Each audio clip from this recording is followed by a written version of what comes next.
All right, I think let me refresh here, and this is always the best part. I'm so such a terrible tech person that I have to go back and forth to see if we're live. Last time I had to, my kid texted me and said you're live. So all right, it looks like we're good. We don't have anybody on watching yet, so we'll give it a few minutes.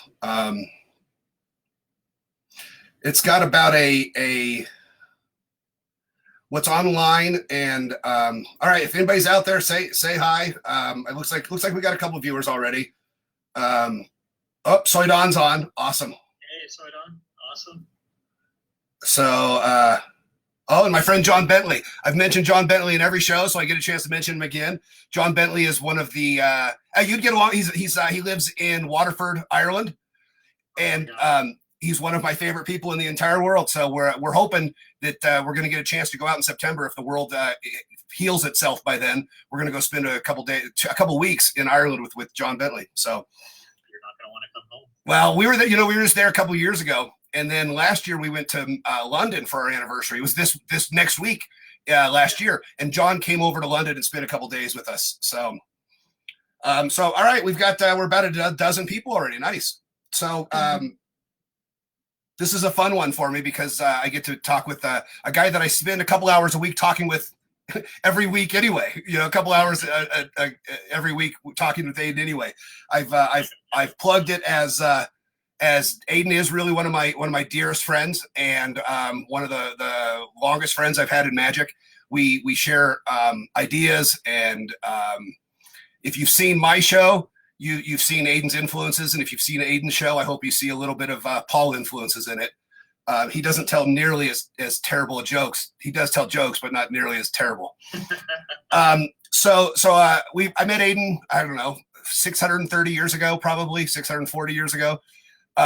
He was doing a lecture. I was booking lectures for a Magic club here in town, and our friend Vic Nadata, who we're going to talk about here in a second, said, "Hey, you got to call Aiden. He's only about 45 miles away." So I did, and Aiden came down and talked to our little Magic club, and we quickly realized that one of the things we share more in common than Magic is that we really kind of have a disdain for most magicians.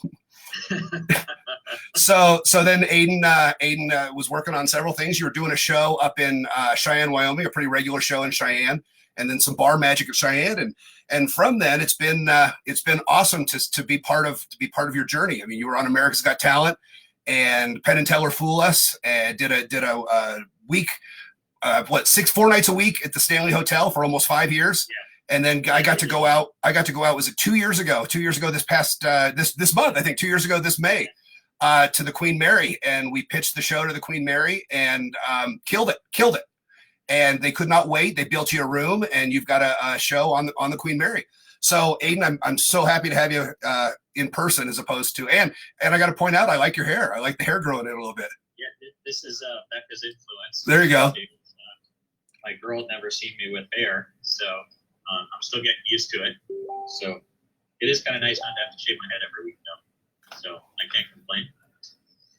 So Aiden, tell us, give us a little introduction, and then we've got a list of questions, and we've got a couple questions. Hey, we got somebody joining us from Sweden, 2 people from Ireland, a couple people from we got a good group going. We got 224 people watching us already. So there you go, Aiden. Give us if you had a chance. I watched some of your paranormal investigations on Friday. That was a lot of fun. So you popped in there, so that was cool. Go ahead and tell us a little bit. Tell everybody a little bit about yourself, people that don't know you as well as I do, and we'll get to talking some shit. Sure.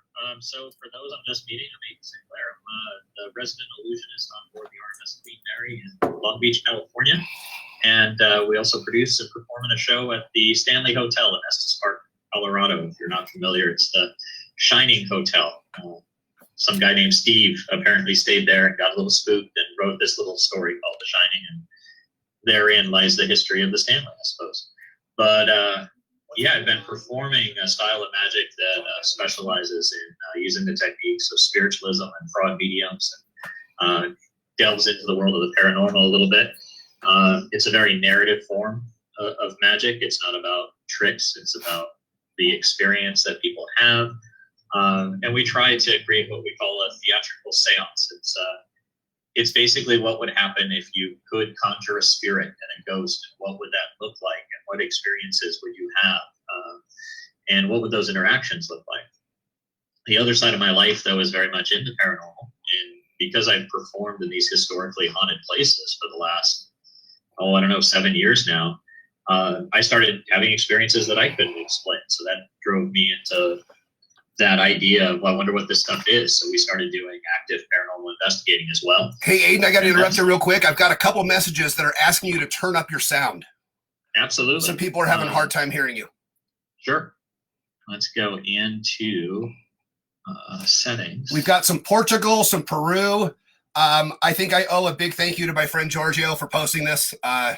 This is where all the international people come from. So thank you guys all for joining us. This is a really fun thing that I've gotten to do while we're not doing shows. And I'm sorry, go join. How's that for you? Is that better? If it's not, send me a message. I think it's louder on this end. So okay, cool. Yeah, we just kind of bumped up the mic there, and hopefully that'll help you guys out.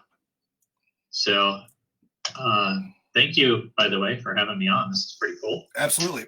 So I cut off your introduction. You were talking about the what's coming and on the Queen Mary. Yeah, we do right now with the coronavirus stay-at-home situation. We're trying to keep everybody safe. The Queen Mary is open to the public for hotel guests, which is really fascinating. Like you can still stay on the Queen Mary right now. You can book a room and spend the night. But all the collateral services on the ship, restaurants and tours and all of those things are closed. And they've limited the amount of people who can stay at a time so that the rooms are all spread out. But even with all of that, it's not a time where people are really staying at the hotel. So there might be a handful of guests on the ship, and you could literally board the Queen Mary and not see a soul. Wow. And it's really surreal to be on the ship and not see anyone. You know, you have to really go. The only person you'll easily find is the front desk agent that is sitting at the front desk on A deck. But other than that, there's roving security through the ship, and you're not going to see anyone. Well, I remember when we went a couple years ago and pitched the idea of your show to them, and we did the kind of the walkthrough, and I think it was just you and me, right? I mean, we just kind of got all access, and we went into I think Friday night you did the investigation in the room that I think is in the picture behind you, right? The engine room. Yeah, we were down in the engine room on Friday, and that's what we started doing. Last week, we started a series called Ghost Ship Live, and it is a virtual paranormal investigation. There's a lot of people who are into the paranormal who, right now it's just reruns of paranormal television shows. There's a couple of new episodes of Ghost Hunters out, but there's not a lot for that audience right now. So for us to be able to go on the ship and have access to wherever we want, we're able to bring all the paranormal investigating equipment, set it up, and see if we get interaction, see if anything will actually talk to us. Last week, we started off in the Queen's Salon up on the promenade deck, which is this historically haunted room that people see a lady in white in quite often. And then fast forward this week, on Friday night, we went to the engine room and did an investigation down there. We had some interaction there as well. It didn't last for as long. The first episode that we shot, that we live streamed, I should say. Now, are these recorded? Can they go to your Facebook page and watch them recorded? Did you? Yeah. Okay. Yeah, it is up on Facebook at Aiden Sinclair's Magic. Magic with a K at the end. I'll post a link after this is over. I'll post a link on the Mystery Collection Facebook page. And those are up, and also on our YouTube. Everything that we have done investigation wise on the ship in our own theater, we've posted on YouTube as well. So those have been the two places that we've gone so far. And during this kind of virtual experience, what's very cool is because nobody's on the ship, we can kind of go wherever. So each week we've been going places that you can't really get to publicly, or at least spend that amount of time in investigating. So, have you done the pool room yet? We have asked for permission to go into the pool. The pool is completely closed to the public, and they did that for primarily safety reasons. For a long time, people would go ghost hunting on the Queen Mary, and they would break in to do it. And because the pool is this iconic place that's historically haunted, there's this huge, draw to go there. People want to see it if they get something. The problem with that is that all of the tile work that's in the pool is original Art Deco tile, and it's all done by hand.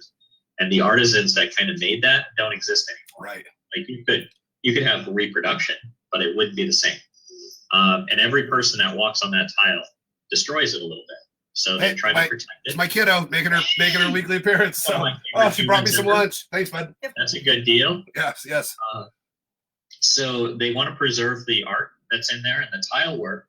But outside of that, when they had it open to the public, one of the cool things that people thought was cool to do was to actually climb down into the pool. It's an empty pool, and there's something alluring about going into that space. But what those people didn't really understand is that the Queen Mary, when it was designed, was really genius. They put a boiler underneath the pool, and that's how they kept the water warm so that you could go swimming. But when the ship got parked in Long Beach, that boiler was removed. They took it out and they scrapped it, which means the floor of that pool is a very thin layer of steel. Gotcha. And that ship has been sitting in Long Beach longer than she ever sailed on the ocean. She's been there for half of a century. And steel over time gets brittle. It gets weaker. That's why there's no water in the pool, and that's why they don't want anyone in there. Because if you decided, hey, this is a good idea to go down into the pool floor, there is a potential that you could, if you weighed too much, you could go right through the floor. And if you go through that floor, you're going to fall several decks, and you're going to die a pretty painful death. And then you'll get to hang out in the Queen Mary forever. Right, you'll and become part of the Illusions of the Past show.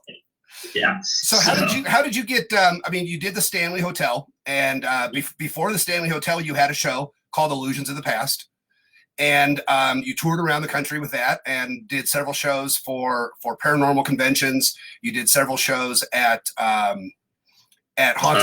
haunted hotels across the country. Did the Lizzie Borden house. How describe kind of for everyone how your interest from if I remember, you started as a sleight of hand magician. Yeah. How did that grow into watching ghosts? I mean, into talking about ghosts and into presenting a theatrical seance, which we're going to talk about what a theatrical seance is and some of the problems I know that you've had over the past with the word theatrical in your seance. Yeah. So talk about a little bit how you got into the paranormal and how ghosts became a part of your life. Yeah, it was a big change for me. I've always enjoyed sleight of hand and kind of card cheat kind of work, and the work that you can do with a deck of cards and that deception kind of side of it. The problem with it, though, is that, and this is kind of a large problem of mine with a lot of magicians, is that it is really a self-aggrandizing kind of performance. It's look what I can do. Here's a deck of cards that is normal, and look at what I can do. It's normal because I told you it's normal. Yeah, and then there's that, and it was magic without purpose. It creates the emotional reaction of surprise. Or fool, or I'm going to fool you, it's a trick. It becomes a trick or a puzzle. Mm-hmm. And that is the experience your audience has. It's like, oh, I was fooled and I don't know how he did that. So it becomes a puzzle. So when I landed in Cheyenne, I was doing bar magic. I enjoy it greatly because I like the social atmosphere of it. There's nothing better than, getting paid good money to have a couple of drinks and entertain people at the same time. You never really go to work. You go to a party every night. But in the process of doing that, someone approached me and asked if I would be willing to do that sleight of hand behind the bar at a charity event. And the charity was for a domestic violence shelter. And I thought that was absolutely right away. Let's do this. Because I believe in the cause. I thought that was a great thing that there are safe houses, that there are places where, people that are in need can go and be protected. But I also realized that the charity's goal was to raise awareness for domestic violence. It wasn't about, how can we make you forget about the subject? How can we increase this awareness? So the idea of suddenly doing sleight of hand magic that would take people away from the reason that they were at this charity didn't sit well. It just didn't feel right. So I went back to them and said, look, instead of doing that, I'd like to write a show specifically for your cause. And I wrote a show that was called From a Padded Room. And the show was a 90-minute experience that told a story. That's really all it was the story of a insane asylum that you're familiar with in the UK called Colney Hatch. And it was one of the largest mental hospitals in the world when it was built. And the things that were done to people there are horrible. It wasn't until, recent history that they learned that of the 3,000 people that stayed there, on any given time, 75% of the occupants were female and only 25% were men. So that created this kind of question of why the disparity, why is that? And you learn very quickly that if you delve into that research, you find out that the reason for that was in England, it was easier to have your wife committed than it was to get a divorce. So it became an easy way to dump your wife and move on to the next wife. And that means all those women that ended up there, they had no mental health issues. They were abandoned. And when they were abandoned there, what made it worse than a divorce or worse than a husband that beat them physically was they were stuck there for life. They never got out. It would take the doctor and the husband to get them out. Who's going to do that? So that to me was a great example of domestic violence, of violence by abandonment, and all the things that would happen to a woman there. So we just told the story of that asylum. And in the context of the show, there was only one technically magic trick, which was about 45 minutes into the show. We would find the biggest, bulkiest, strongest looking guy in the audience, and we would bring him up on stage, and we'd bring forward my assistant, and she was this very tiny, petite woman, and he would put her in a straitjacket, and she would get bundled up in there, and she would very slowly kind of raise her arms out and compliantly let this happen to her. And as the straitjacket was getting put on, I'd explain that what you're seeing is someone willingly put into a straitjacket. But in the asylum, this would be done with several orderlies, and it wasn't uncommon for women to have their arms broken in the process because they would fight it. And if they broke their arm in the process, they would just be left that way, and it would never heal properly. So a woman would get put into a straitjacket, and then we sat her down at stage right. And then I went back to telling my story. The guy would go back to his seat, and it would take on average between 5 and 7 minutes for the audience to completely forget about the girl in a straitjacket sitting right in front of them. You could watch the heads kind of look over at her, and then they would go back into the story. And she didn't do anything. She just stayed very still, and we talked for another 45 minutes. And then at the end of the show, we put up this big picture of what that asylum looks like today. And it's today called Princess Park Manor. And it's this beautiful place. Madonna has a flat there. I was going to say that we went there last year when we were in London around May. We walked through it, and they started at $1 million. The apartment started at $1 million. It's amazing to me because if you see the pictures of it, there's not even like a BMW parked in front. It's Aston Martin, Rolls-Royce, Bentley, Bugatti. There's, like you're a little Mercedes. A Mercedes would be a piece of crap car. Yeah, the caretakers drive Land Rovers, the landscaper guys. So I want to interrupt real quick. We got a couple questions that come through, and I've got a couple friends that joined that I told I was going to plug some things. I know you're a big Star Wars nerd as well. Oh my God, yes. This May the 4th is coming up, and my good friend Angie Z in New Orleans is part of it's the Society of Sin. May the 4th be with you. Burlesque. It's an online burlesque deal. And it's super fun. I know a couple of the performers. I've worked with a couple of the performers when I do my shows at the in New Orleans, and so I told my friends that I would plug that. I'll have the link for it online. Unfortunately, not one of them is doing Slave Leah, which is heartbreaking to me. That just seems wrong. I think they all ought to do Slave Leah, but. But we also have a question about your start in magic, and I don't want to derail because I still want to talk about paranormal, but I do want to about your start in magic. Who or what is your inspiration? And did you have a defining moment where you decided, okay, I'm a magician? I know when mine was, and it was it actually started, with my 5th grade teacher telling me that nobody would ever pay real money to hear me tell jokes and do card tricks. And I knew from that moment on, I had to do something to prove the old bitch wrong. But and that carried forward, and I did a bunch of, job-type jobs for a while. But what was your moment? And who are some of the inspirations? I know the answer to several of these, and I'm excited to hear you talk a little bit more about your defining moment and some of the inspirations. the biggest moment for me, I think, was a long time ago. I lived a different life and was making a living cheating at cards. So I knew card moves, but not to entertain. It was, how can I cheat at a poker game and make money? And in the course of that life, there was a magician named Rene Levon. He was from Argentina. And I'd seen this guy perform on TV. And the amazing thing about Rene Levon is that he only has one functional hand. He was paralyzed since childhood. So he does all this amazing card work all with one hand, which means as a magician, there's only one place for you to look. If you're really trying to see the moves and the techniques, all you got to do is watch the hand, and eventually you're going to see the move. So I found out this guy had come to America and he was going to lecture. And he was going to lecture on his technique and how he did what he did. So I bought tickets to the lecture, and I sat right in front of him. And for 2 hours, I watched his hand, because I wasn't there to learn magic. I wasn't there to be entertained. I just wanted to see the move. And over 2 hours, I didn't see a single move. Right. Because he didn't just do magic. He told these wonderful stories why he did it. And he just knew where to draw your eye and how, and you would find yourself so down the rabbit hole of the story that by the time you remembered to look for the move had been done.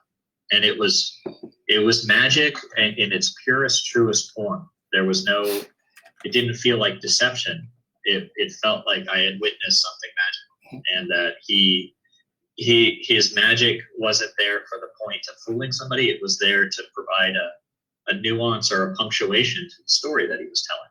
It just made the story come to life. And that to me was like, that's magic. And I started going to see magicians after seeing him. And then I found out that that's not magic, that's not what magicians do. And that Rene Levon was a very, very rare person in the performance of magic. And that's what led me, through life to aspire to that. And in the Padded Room show, that's where it all kind of came together, was that there was no magic. It was a story.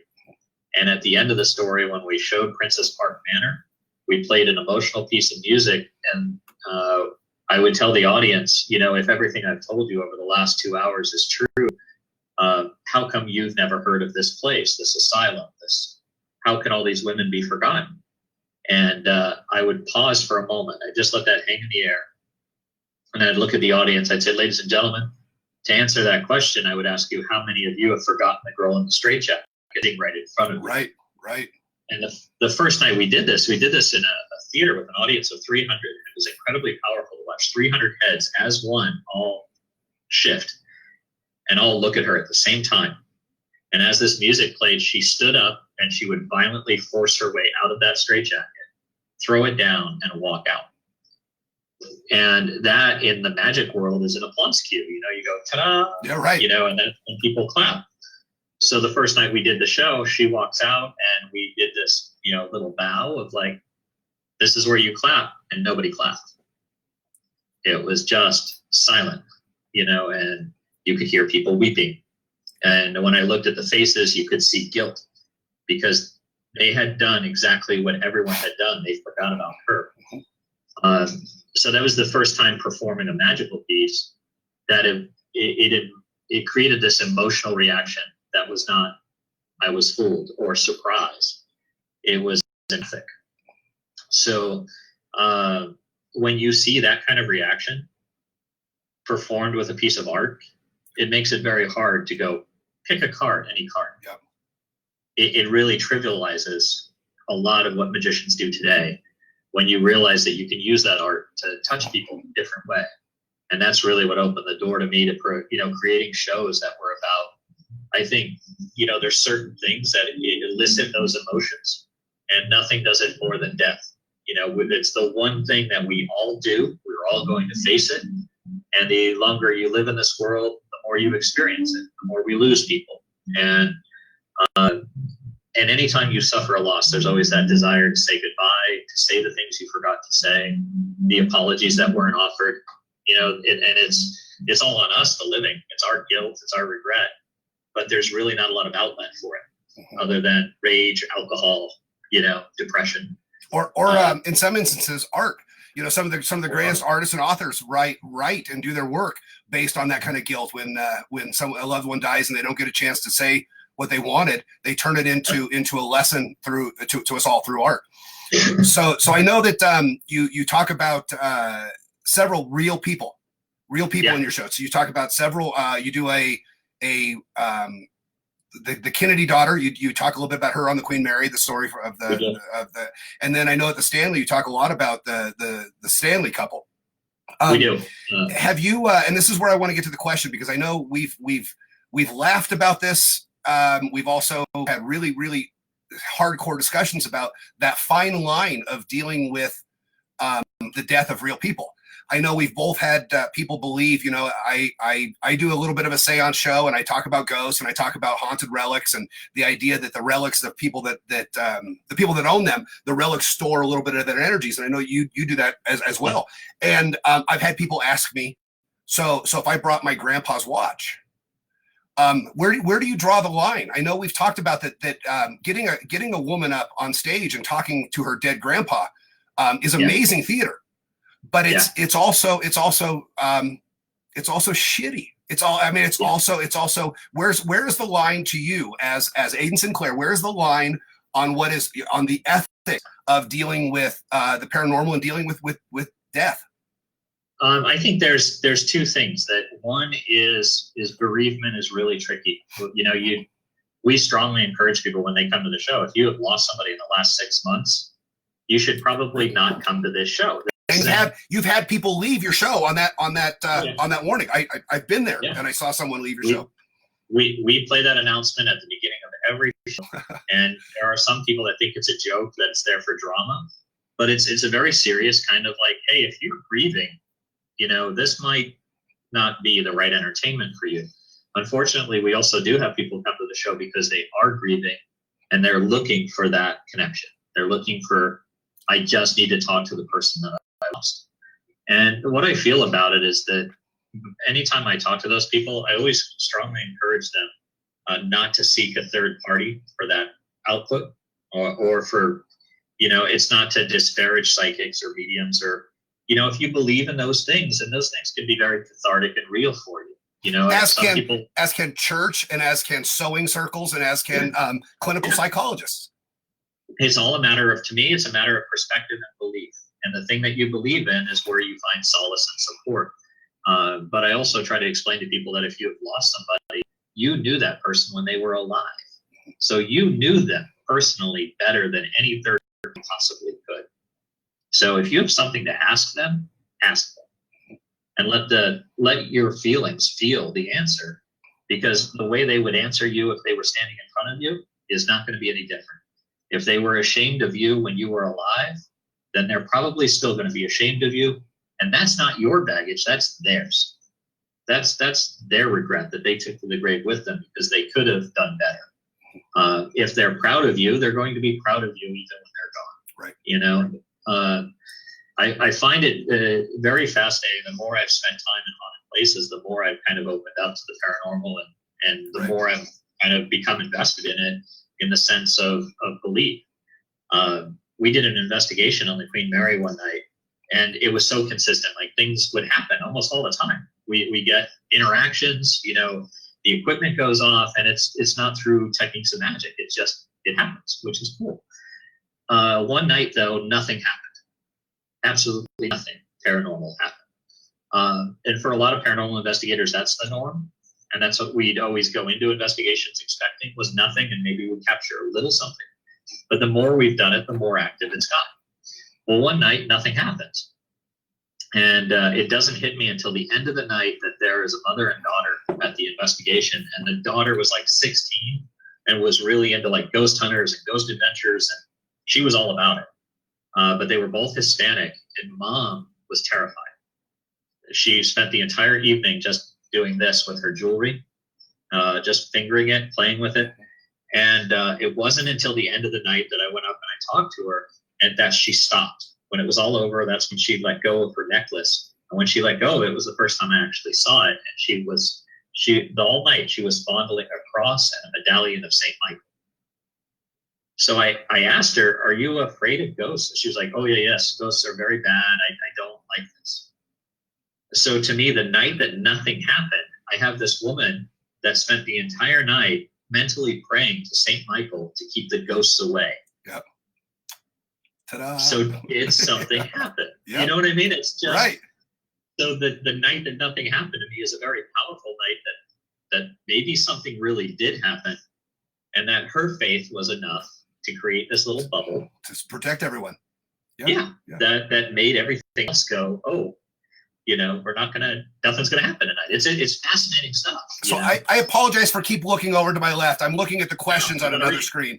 We have a comment from somebody who has obviously seen the Mystery Collection show, because they say fuck Teresa Caputo, which is one of the lines from the Mystery Collection show. I have a story similar to that. I did a series of restaurant shows, and it was relics. It was called Relics, and it was based on the idea that of psychometry, where all this crazy stuff back here holds energy. And I had a woman sit right up front, and she said, I just got to let you know, I'm here to bust you. I think all this shit is fake, and I think you're a charlatan, and I think you're here to con us. And I said, well, it says an evening of illusion, so I didn't feel like I needed to justify my position. Yeah. And she sat right up front, and all night she would volunteer for everything. And she was there to prove that she was smarter than I was, which is why magic sucks. I mean, it's why magic sucks. It's why people don't like magicians, because magicians spend the whole night proving that they're smarter than you are. Well, this woman, I have a relic in my collection that belonged to Aleister Crowley. And so it's a deck of cards that were Aleister Crowley's. They were made for him. They're cursed cards. You've seen them. Yeah. And so I bring them out and I start telling the story. There's no trick. There's no routine. It's just a piece of my collection that I like to share with people. And so I hand them to her, and she goes like this. And she goes, I'm not touching them. And I said, hold on. You spent all night calling bullshit on all the stuff I'm doing and saying that I'm a fake, but you won't touch something that belonged to Aleister Crowley. Yeah. And she said, there's just some lines. And the rest of the crowd turned on her at that moment. And it was one of those small victories that maybe there's even the most hardcore skeptic who's there to bust me got pushed to that line. Yeah. It's hysterical to watch that happen. And it's amazing to me, like, you can run into these really devout skeptics, and it's really fascinating to me that, they can be very vociferous about their skepticism. But if you pull them aside one-on-one and say, are you telling me there's nothing in your life that's ever happened that you don't have an explanation for, that was just so strange? And every person that you ask that question to is always like, well, there was this one time. Right. But I'm sure there's a logical explanation to it. But they don't have it, And it's fascinating to me that that's a thing, that people really. So I think for some people there's a certain security in saying I understand the world around me, and they don't like. Without a doubt. They don't like that the ambiguity of, like, I don't know. They don't like that response. Well, the first week we talked a little bit about, somebody asked some questions the very first week of the show. Somebody asked some questions about the conspiracy theories. And I referred to the quote by Alan Moore, who is one of the Alan Moore, the comic book artist or author. He talks about why people have conspiracy theories is because they need somebody to be driving. They need something in control, because it's actually more terrifying that nobody's in control. Yeah. And so that anything could just happen. Yeah. And I know you mentioned a little bit ago that you talk that you used to be kind of a skeptic. You used to be kind of a hardline skeptic. And you and I'm a James Randi skeptic, and I don't believe what I can't see or I have not experienced. Now, having said that, you were the same way. I know a lot of people, some of my dearest, most loved people in my life have had experiences. And I'm not about to say bullshit. I'm not about to say what you saw or what you witnessed or you felt is invalid. And that's the thing. If you're not there and you didn't have the experience, you can't. And that's where it gets kind of dodgy with me, is when you run into people like Gillette who are extremely vociferous. Who are, it's all fake, it's all bullshit, it's people are stupid. But you weren't there for the experience that somebody had. So that ability to call it bullshit isn't okay, right? Because you You don't know. You truly do not know. So you're arguing from a position of ignorance and lack of experience. So that's no different than someone who says Jesus is real and someone who says he isn't. Right. As far as his theological power. Well, you know what I mean? Absolutely. And I think, why I call myself a James Randi skeptic is, I think people have the idea that Randi is out there to bust everybody. And I don't believe that. I believe Randi is out there to bust the fakes. I think he wants so badly. And if you haven't seen the movie, I know you've probably seen it, Aiden. Is it The Honest Liar, the documentary, the James Randi documentary? It's amazing. I really believe that James Randi wants to be proven wrong. I really believe that. I don't think he'd admit. I believe that too. I think he's open to things. And Houdini's a great example. Like, a lot of skeptics really kind of grasp at Houdini as being this great debunker of fraud mediumship, and that, he went out of his way as an exposer. If you really look at Houdini's life, you actually kind of see that that's not entirely true, that he was really going to all these things as if he was looking for someone who could actually do what they said they could do. Who can put me in touch with my mother? And there were some sittings that he went to where he didn't expose anything. Right. He left it on, I don't know what that was, but it's not enough for me to say it was real, but I don't know what it was. So I always try to look at things as, when people say there's a paranormal thing, before I go, there's a ghost, I like to go, well, what could it be? Right. What could it be that's not a ghost? Oh, the window opened? Well, how does the window actually work? How does the window open? Was it windy? Did it open in a natural way, or did something truly unexplainable take place? So when I first started doing this style of magic, I was very skeptical for 3 reasons. One was that I know what I can create as an illusionist. So I know how I can make someone believe in a spirit, the presence of a spirit and a ghost. And I know how open people are to having that experience. So it's not to say that everybody fakes things. It's more a matter of going, I know they can be faked. So before I go, yes, that's a ghost, I need a little more. Right.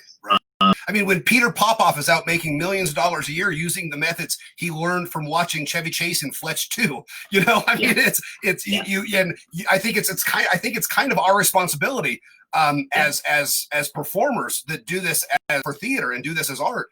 I think it's kind of our responsibility to call bullshit and to say, listen, you guys, don't give these people your money. I'm not saying that that it's all fake. I'm saying that Peter Popoff is fake.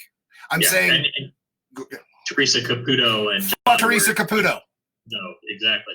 When you have people and you asked earlier, like, where's the line? It's one thing to me for a tarot reader, if somebody wants to sit down and have their cards read, and they charge $20 for their time. There's an understanding of, I'm going to sit down and have a fortune told, and it's either going to be, for some people, real, or for some people, entertainment. But if you went to that same tarot reader, and that tarot reader says, no, this is all real, and what I have to tell you is so important, you need to give me all of your money. Right. That's exploitive. When you have people like John Edwards and Teresa Caputo saying, I need $10,000 for a private reading. No, you don't. Yep. No, you don't. Yep. And not when they're using techniques of magicians to produce their results. They're using the techniques of private investigators to produce their results. That's not okay. That's where I draw the line, is when you're using those techniques and you're charging exploitive amounts of money. And you're also, it can be like a drug for people, that now you've charged $10,000, but they tend to withhold. They don't tell you everything. They tell you a little bit. That you want to come back and, I'm going to have to max out the credit card again to get another one of those readings because I forgot to tell Dad, thanks for the bike when I was 10. Yep. That's fucked up. Well, and it's very much like going to a chiropractor. They fix you for 5 days, but you got to go back on day 6 to get fixed again. So this is going to come as a huge surprise to you, Aiden, knowing that you, as well as you know me. I had a friend, a casual friend. We're not good friends, but I do care about this person a great deal. Named Eureka Starfish, and oh my God, that's awesome. She's amazing. I did a show with her, and I just saw she's on. So Hi, Eureka. she does a show at the in New Orleans. and was part of the mystery collection show I did at the Always. On Saturday nights, there Eureka Starfish does tarot readings online, and I tuned in last night and went on with a question. And I got to tell you, and I'll post the link to the show. Eureka does not know me that well, just from doing a show and just from from Facebook shit, right?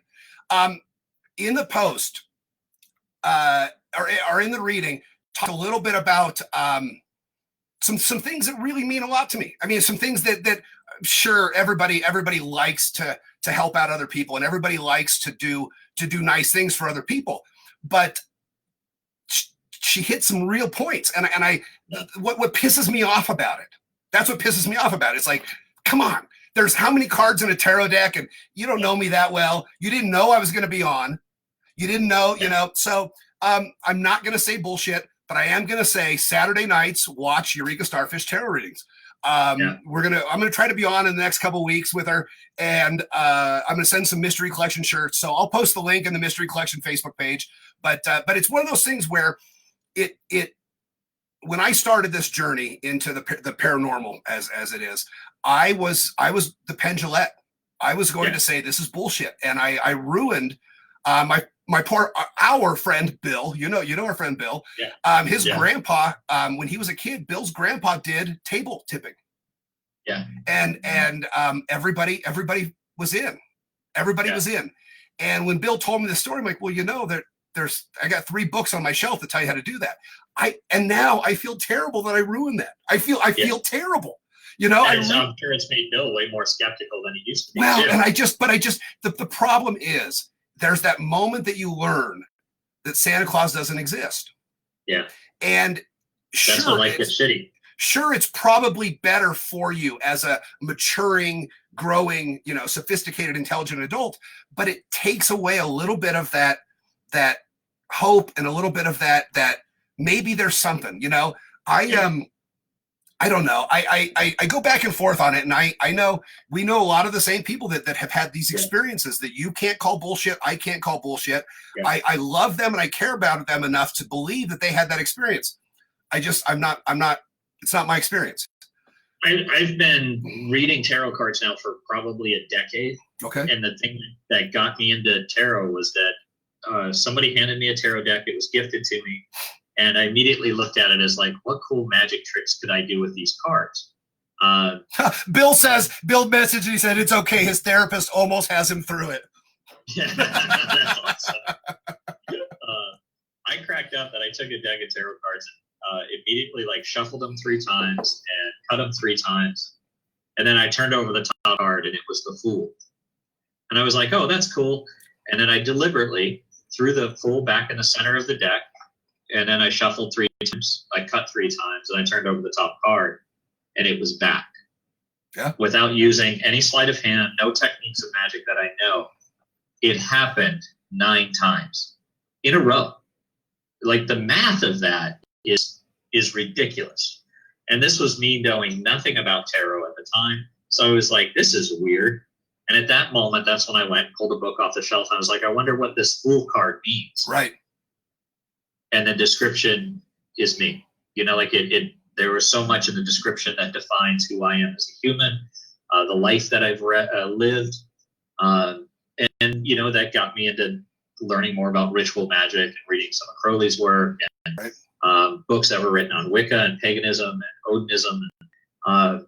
It's really fascinating to go down the rabbit holes of the occult, because there are base beliefs that everyone possesses. It's just that they've been redirected to this or to that. And they're really fascinating, that 9 is a magic number, that it not only came up, but the 9 times has a certain significance.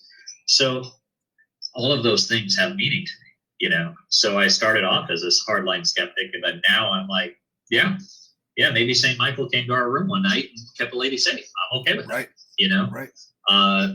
I truly believe I had an experience with Flora Stanley at the hotel.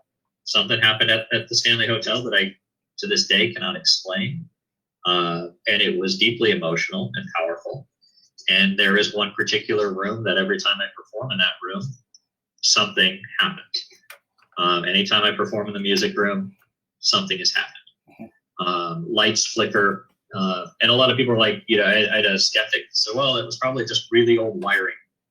No, they did the wiring when they renovated the hotel. There was no logical reason for it to have happened the way it did. So it's just a fascinating world. And I think the more that as humans you can be open to the world around you and not put up walls of going, that's impossible, then the better your life is. Right. I don't really believe in impossible anymore, and I haven't for some time. And my life's been better since I opened up in that way. Yeah. So. Well, go ahead. I'm sorry. I was gonna say, but I still, before I say ghost, I still try to, maintain the skepticism of going, okay, what could have caused that? Mm-hmm. And when I run out of explanations, that's when life gets good. Well, and as a performing magician, there's nothing more exciting, and I think you'll agree with this, when you see something and you're like, oh man, yes, I don't know. I don't know. And sometimes, you don't want to know. You don't want to know. So there's been times where I don't know if you're familiar with the British mentalist Peter Turner. I think you probably don't know Peter Turner. Yeah. I've hung out with Peter Turner and we got to see him do some stuff. And he's like, okay, now I'll tell you how to do it. And I said, I'm out. I don't want to know. I want to have that little bit of belief in me that still is like, that was amazing. That was really something. Yeah. So there was a night at the Stanley where I'd been traveling, so I was up for probably 48 hours and went straight into doing a show. So I was mentally, physically exhausted, just trying to get through the show on Red Bull and adrenaline. Just power through it; it'll be fine. And I was in the middle of doing an effect, and I forgot something critical. Like I'm halfway through a piece, and the thing that makes the trick work, I forgot. I didn't bring it. There's literally no way for me to magically finish that trick at all. So as I'm going through the routine, in my head is going like, oh shit, because you're like, how do I get out of this? How do I solve this problem? Because I can't go back on stage and go, sorry, that's not an acceptable outcome. The audience is there for a show. So I decided to bring a little girl up out of the audience, and the nature of the effect was to find a lost item. And there's a collection of items out into the room, and we're looking for one particular thing. And I bring this little girl up who had this very Wednesday Addams vibe. Cool. And when I brought her up on stage, before I could even ask her to do anything, and I kind of feel like if I put it all on the girl, if I could just ask this girl who's got the thing, if she gets it right, it's amazing. And if she gets it wrong, she's not the magician. There's no problem. And I've eliminated an item. And now I know it's in one of these other four people's hands, and I could figure it out from there. But before I could even explain anything, this little girl walks up and she goes, you want me to know where the thing is, don't you? And I said, yeah. And she goes, I already know that person has it. And so the whole room gets really quiet. Right. I said, how do you know that?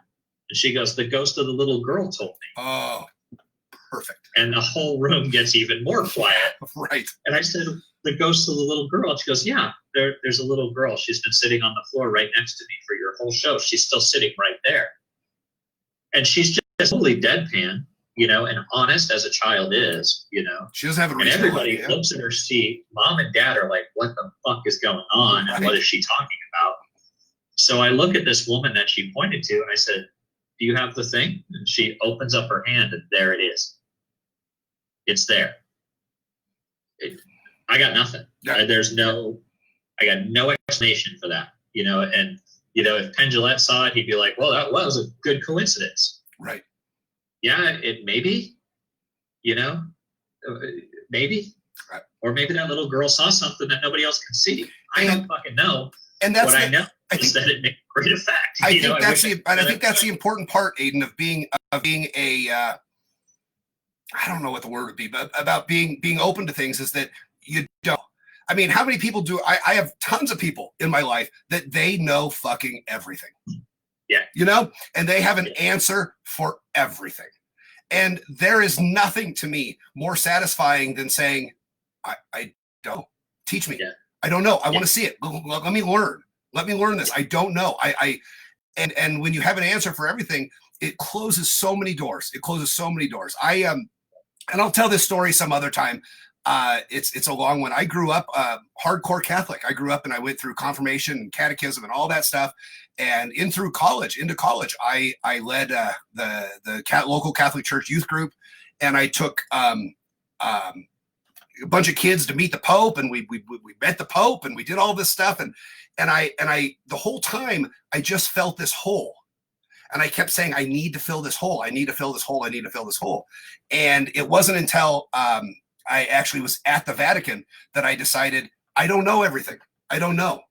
There's some things, there's some questions I need to ask for myself, and there's some questions I need to ask of people I trust. So I walked away from the church, and I decided to start doing my own thinking and my own learning. And it's been, like you said, there's nothing more freeing, and there's nothing, your life has gotten so much better once you decided to open that door.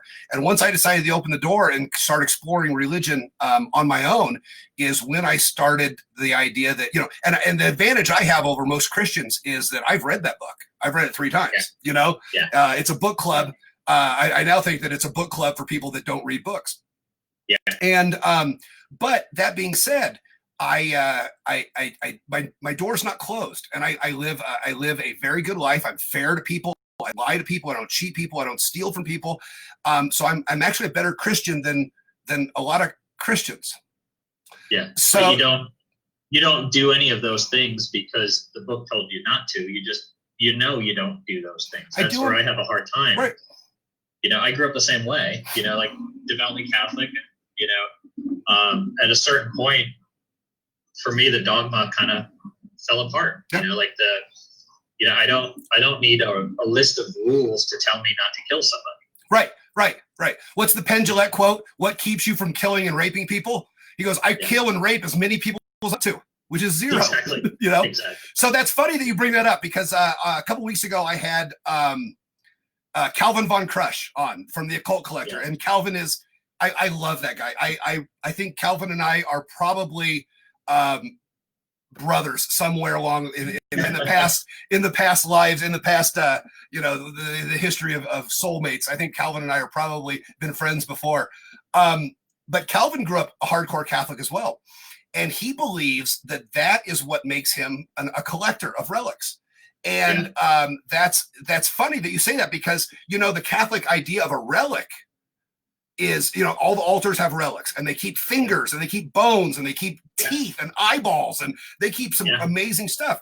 So one of the things that we had talked about earlier in the week was, I know you have a collection similar to what I have behind me. You have stuff. You have something that belonged to Astor from the Titanic, correct? Yeah.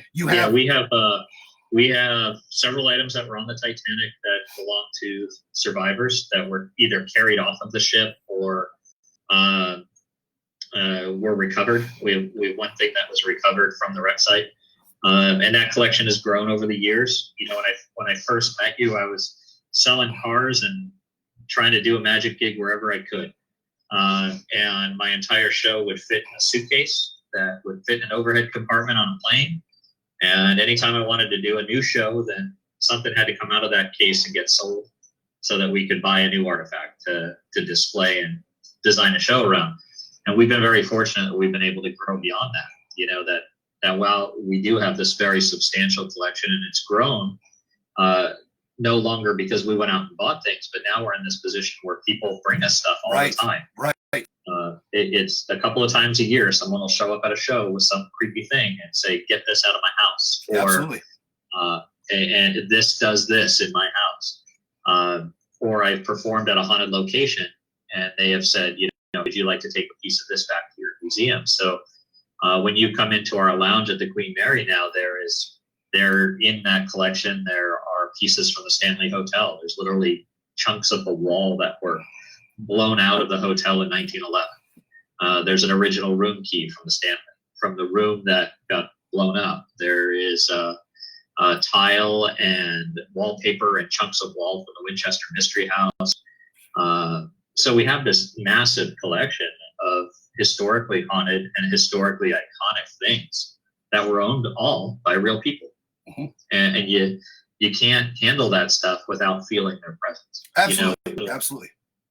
Whether that's a ghost or it's an imagined remnant, it doesn't matter. You feel it, you know? I've told the story on here before, and I don't know if you've heard this story. When I was a kid, I had my grandpa's best friend was named Paul Guthner, and it's who I'm named after. It's where they got my name. And every time I'd see him, he'd give me a silver dollar. And these were silver dollars. These weren't the Eisenhower dollars. These are the silver dollars. And I remember being probably 10 or 11 years old and him giving me an 1888 silver dollar. And you know, there's a lot of 1888s. It's not special. But I remembered, oh my God, this is so old. Yeah. And I went to the encyclopedia because we did not have internet. My kids can't believe that I'm older than Google. Yeah. And but I went to the internet, or I went to the encyclopedias to find out what happened in 1888. And I'm like, well, we all of us paranormal nerds know that 1888 is the Jack the Ripper year. And I was like, oh my God, this coin was around, obviously another continent, when Jack the Ripper. And it's so cool. Absolutely, it's cool. So that has been one of the, and I've mentioned it here before, and one of these days maybe we'll have an entire conversation show about the movie The Red Violin. I don't know if you've ever seen the movie Red Violin, where they trace the violin through. I think that is what is so cool about the stuff that you have, that there is a little bit of and where I was going with this coin. I wrote down all of the things. And I mean, I was probably an 11 or 12-year-old kid. I wrote down all of the things that coin could have been used for. Yeah. It was used to pay rent. It probably was given as a gift. It probably was stolen. It was used to buy groceries. It was bet on something. It was won. It was lost. It was, and just to think about all the, if your John, is it a coin that you own that belonged to Astor? No, we have a coin that was carried off of the Titanic by J. Bruce Ismay. Okay. Who was the chairman of the White Star Line. And he used that coin to pay taxi fare. Right. Okay. That's who it was. Right. So that coin's fucking cool to me because it not only was it on the ship in this guy's pocket, but there was this big story, and it does have an Astor connection, because I suppose you could say it belonged to Astor first, because the story of the coin was that Astor and Ismay didn't like each other. And there was always this big rivalry over shipping at the time between J.P. Morgan and John Jacob Astor. So while Astor was a passenger on the ship that was technically owned by Ismay, Astor had a little bit to drink, and he had gone up to Ismay publicly, and he reached into his pocket and he pulls out this $50 and he flipped it, just kind of thumped at Ismay and said, "Hey, Johnny boy, when you get to my country, you're going to need a little bit of my money," which is a pretty dick move. Yeah, totally dick move. So, it's a great comparison though of American behavior to English behavior, because as the story was told, was that Ismay caught the coin on the fly. That he just caught it, put it in his pocket, and didn't say a word. He didn't rise to the challenge. He didn't take the argument. But later that night, the Titanic hits an iceberg. Ismay pulls on his pants. The coin's still in the pocket. He doesn't think anything of it. But when he shows up in New York, it turns out that's the only American currency he has. Right. And he has to pay a taxi driver 50 cents, which doesn't sound like a big deal. He has this 50-cent piece, and I think the fare was like 5 cents. It was nothing. And he has no change, and he hands this driver a 50-cent piece, which for, an immigrant Irish taxi driver, that's a month's income that he was just handed in the palm of his hand, and the passenger gets out and doesn't accept any change. And that taxi driver has the foresight the next day. He didn't know who that passenger was. It was just some rich asshole as far as he was concerned. But the next day, the newspaper comes out, and here's a picture of J. Bruce Ismay, survivor of the Titanic. And this Irish guy goes, "Holy shit, that was my fare." Mm-hmm. And he had the knowledge to go, like, maybe this coin might be worth a little more than 50 cents. And inevitably it was, So you can't touch that stuff and not feel history. You can't. It's impossible. So what? Go ahead. I'm sorry. Go ahead. Well, I was going to say, I hunt this shit down, as you do. Yeah. There's certain things that you look for. I wanted something that belonged to Percy Fawcett, and I went out and I spent, I hate to tell you how many hours or how many dollars on looking for something that belonged to Percy Fawcett the Explorer, and I found something, and I found it, and it filled a hole in my soul, and I now hold something. I have a book, and I've showed it on here before, and I can show it some other time. I don't want to go dig it out now. That belonged to H.P. Lovecraft. It has his, and I tell the story that when it's an M.R. James ghost story book that belonged to H.P. Lovecraft. And so I look at that book as kind of inspiration that if Lovecraft, I imagine that one night Lovecraft was drinking tea because, he didn't drink booze, and petting one of his D5 cats, and was stuck and had a dry spell. And so he went to the shelf and he pulled that book off and he opened it for inspiration. So I look for this stuff. I've got, you can see the stuff behind me. What is the item you want?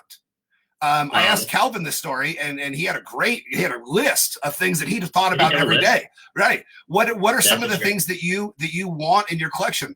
I wanted a shrunken head, and I've got a great story I've told on here before where my friend John Bentley and Giorgio, we were in La Paz, Bolivia, and we went to the witches market to find shrunken heads.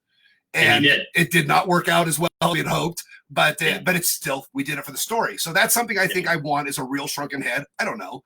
But what is an item or a person in the history that you would like a relic from, or you would like something to tell you the story? Yeah, it's hard. For me, it's hard because it always stems from a show. Like, I'll get an idea of a show. Like, if I want to do a show about the Titanic, I want Titanic things, in the show. I want them to be real. I want people to be able to touch reality in their experience of illusion. So that's what always drives it for me. It's always about that original kind of connection to the piece. So I don't know that I actually have I don't know, it's hard. I crack up, I always crack up that the crying boy that you have is hanging behind you. Yeah. That's actually, it's hard to find them. It is impossible to find those things. It is not easy. I have looked for a crying boy probably as long as I've known you, because I was like, oh, that's awesome. I need to find one. They're impossible to find. I love finding stuff that was actually Houdini's. Mm-hmm. There's a lot of Houdini. He was a wealthy guy by the time he died, so he owned a lot of stuff. But I have a couple of books that came from his library. Did that just fall? my wife has complained that she thinks this guy moves. Well, it just moved, so that was cool. Your hand just fucking went behind you. I don't know. Maybe it was a try. I don't know. Maybe somebody stomped upstairs. I don't know. Maybe. I'll blame my dogs. Every week I've been able to say my dogs are dicks. Mine's sitting right at my foot. So. Yeah. Now, I think anything that Dini would have had and carried are always special to me. So this year I got a trunk key that was from his steamer trunk. Cool. So that's something that would have been on his person, that he would carry with him when he was on the road. So that's a cool piece to me. Books, because he was a vociferous reader, or vociferous is the wrong word, but an avid reader. Anything that was in his library, he didn't buy books to buy books. He bought books to learn and to read. And, there was no Netflix, so you actually had to turn a page. So I have a couple of his books. I love having those around. On the occult side, I've had some weird experience with some Crowley stuff in the last 2 years. So any of his personal possessions are always interesting to me. I know you got the deck of cards. I think I told you about the tarot cards that came to us. Yeah. That's completely unexplainable and weird. And later we find out that it's likely that Crowley's remains were shipped to the United States aboard the Queen Mary. The kicker of all of that is where our theater was the mailroom. So we started having these Crowley-esque kind of things happen. And then we find out months later that where our theater is today is where his remains were stored. So that's made us kind of wonder, is there like a little Horcrux of Crowley hanging around? Did he leave a shave, in the ship? because when that experience happens, when this person shows up, and I call them a person because those are the experiences we have, it's very much him. Like, we had a woman one night in headphones and a blindfold, doing something called the Estes method. It was a method of paranormal investigation that our mutual friend Carl Pfeiffer developed. And this woman was like middle of nowhere, middle America, very, I don't know, I like to call her a Karen. She was very much that I want to talk to your manager woman.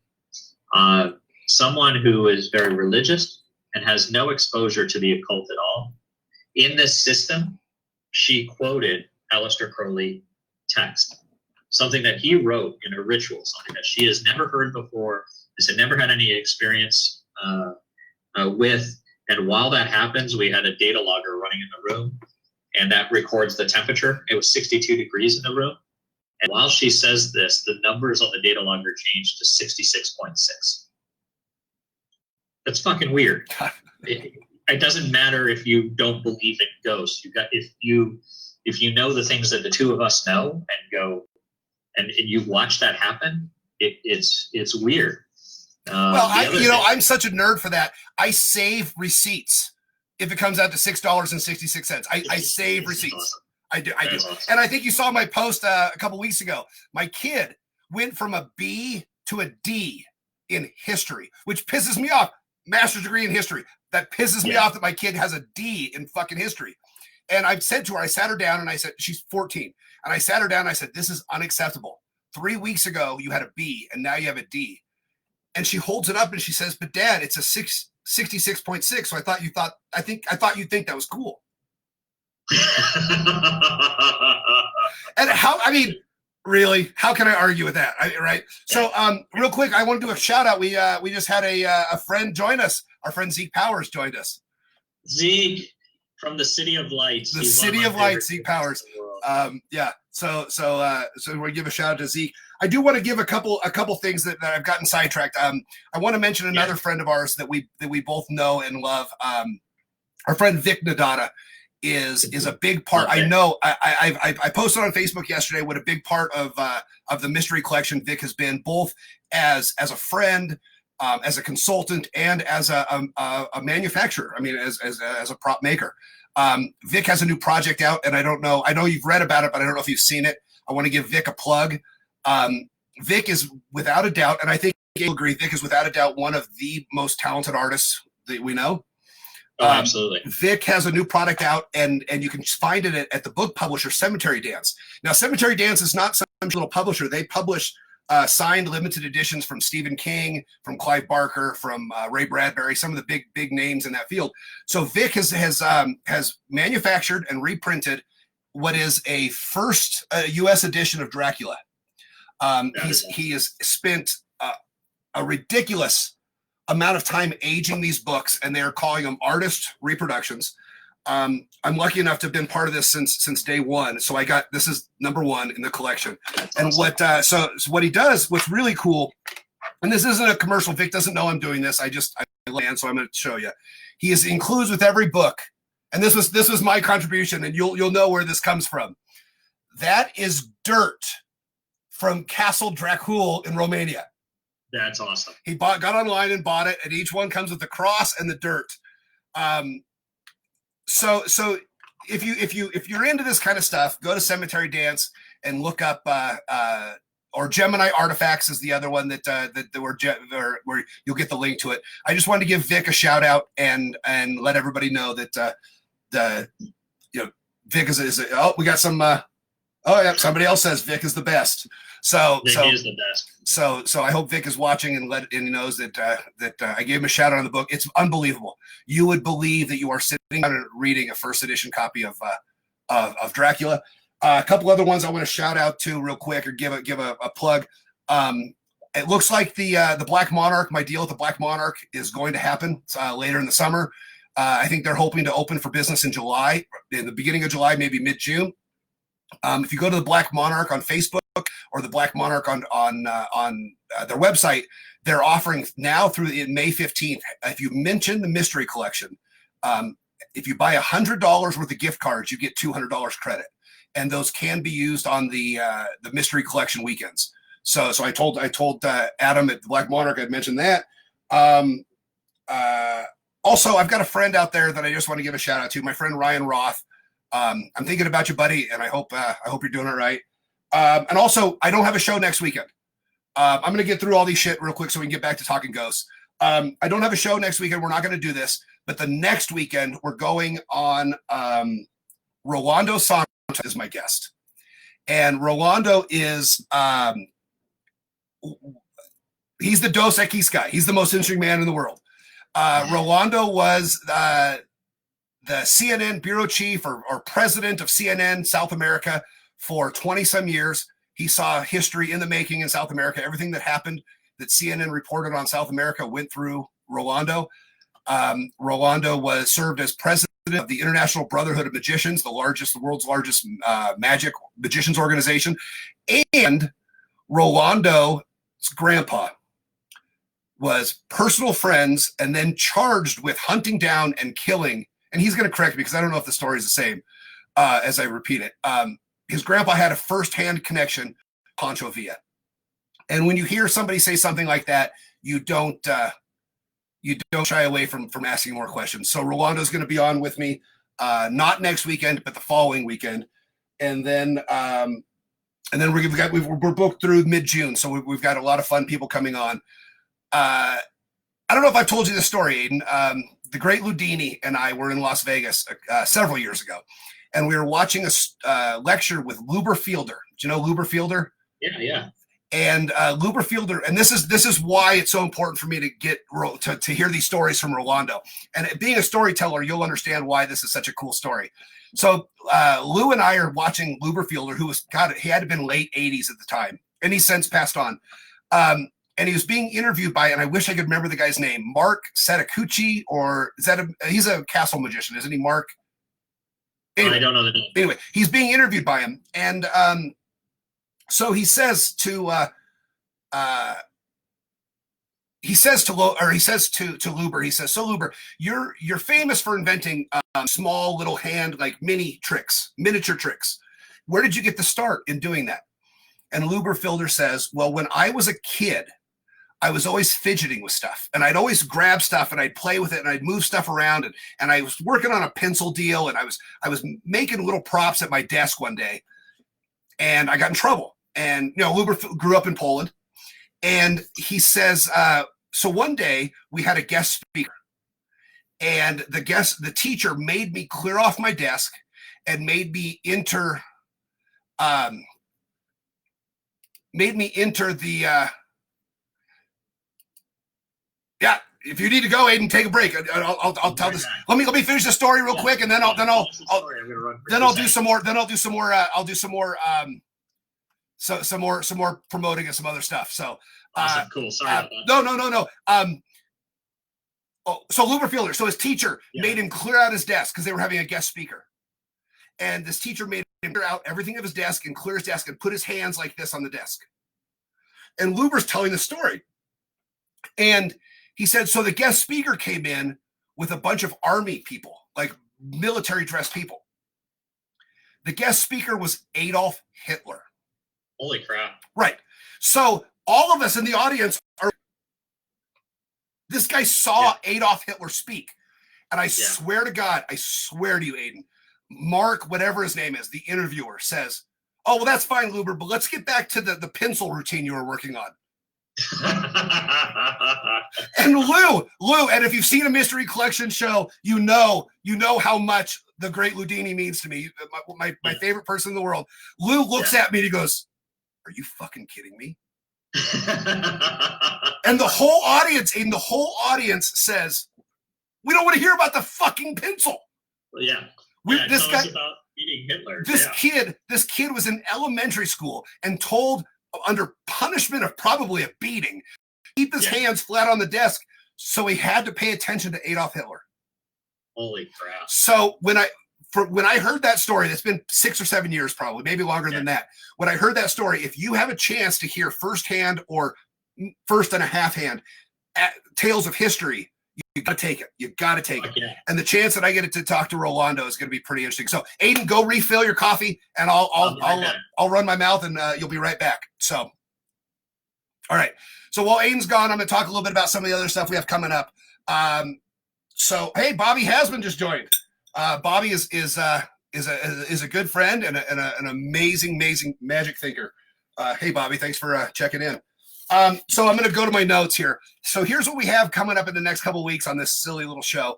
Like I said, May 17th is Rolando Santos. May 24th is going to be Keith Olson. That's not a name that's going to sound familiar to most of you. My local friends will know who Keith Olson is. If you have seen a mystery collection show, you have heard the story of W.D. French. Keith is researched and is writing the book on W.D. French. Keith spent 40 years in law enforcement in Northern Colorado and is about as deep a researcher as I've ever met into the life of W.D. French. So there'll be more information coming up on that soon. That's May 24th. May 31st is my dear friend Soydan. Magic Soydan. If you've seen the mystery collection show, if you've seen Aiden's show, you have absolutely seen a bit of our friend Magic Soydan. Soydan is from Turkey, and he's going to talk a little bit about with us on the 31st about a book that he's working on Turkish coffee readings. Also on the 31st, we're going to have Chris Bogucki. I'm sorry, Chris. I asked you earlier, Bogucki. And Chris is the Big Icky. I was lucky enough to do a show with Chris in South Carolina. I don't know, when was that? In January. And Chris is unlike anything you've ever seen before. Chris is an amazing performer, and I can't wait to have him on. I'm going to have a footage of my show from my bit from the show that I did with Chris. It should be coming to me today or tomorrow. I open with a water to wine routine that is, I think it's the funniest thing I've ever written in my life. I don't know, and I think I've probably filled you in on my water to wine routine. It is definitely not for the timid. It is not for the timid. Luckily, both of my grandmothers are dead because they would not appreciate it. So Chris was part of that show, and I'm hoping to have footage in the next couple days on that show. And then on June 7th is my friends Vince Wilson and Paul Prater. Paul Prater we should have just finished our first tour together. We were supposed to launch our tour in New Orleans on March 29th and finish it April 15th. This whole coronavirus, of course, took the wind out of those sails. We're going to get back out there. Black Magic 2020 was the name of the tour. The tour was cancellation of the tour was devastating to both of us. Not primarily financial devastating. I needed this tour, and Aiden and I talked about this in detail. I needed this tour as kind of a Lothar Malberg just said, "I've gotten to see your water to wine." Well, Lothar, I wasn't going to do it until I knew you were in the audience. Lothar, he egged me on in the nicest way. More on that later. But Prater and I were going to do this tour, and it was to celebrate the 5th anniversary of me leaving my job. And I know, Aiden, you were one of the first people I called when I made that decision to leave the job. I had a very, very lucrative, very, very successful career in finance, and I decided to hold my nose and jump. And it was with support of people like Aiden. Really, frankly, I mean, there's a small handful of people that were there for me when it happened, and Aiden was one of them. And I needed this tour, not just that when you go to do this, there is no safety net. You know, you just got to go do it. Yep. You know, so it is hard. It's hard to leave that security of going like, well, I have a paycheck and benefits, and you know, and when you dive into the full-time entertainment world, there is no parachute. And I was talking to a friend of mine this week who's also a performer, and I said, you know, what's more frustrating about this is the longest, and Aiden and I were talking before we went live, this is the longest for both of us that we've ever gone as professionals without a show. And the checks are nice and getting paid is nice, but what I'm missing from the shows is I really am just a fragile little kid who needs the approval of strangers. I need to tell jokes, and I need people to say, "Hey, that was fun." I do. Yeah. I need, and my poor wife and my kids, they're over it. They're so tired of me. They're so tired of me. So luckily I get to share this bullshit with you guys every weekend. But I think that's a different thing that performers that I did not expect, Aiden. I did not expect it when I gave up the desk job to go out there, is that it was the checks are nice and the travel's nice, but it really was about the interaction. It really was about I'm the luckiest, and you're the same way. I'm the luckiest kid in the world. I get to sit on a bench, on a stool, on stage, and tell an absolute true story about when I disappeared in a grocery store as a little kid. I get to make an Adam Walsh joke. I get to tell stories about my 5th grade teacher who told me I would never amount to anything and that I'd be lucky if anybody ever would buy 1 ticket. I get to tell these stories, and I get to share a little bit of fun and a little bit of laughter with people. That is what I miss more than I get to go see cities that I don't get to see. I mean, how many places have you been to for the first time because you get to do this? Oh my God. The list is too long. Like, I can't even remember. And and each city that you go to has its own personality and its own food, and it becomes these things that you truly miss. Like, there is a restaurant in every city that I have been to in the last decade that, like, I can't wait to go back to that city just to eat a certain food, or to see a certain face.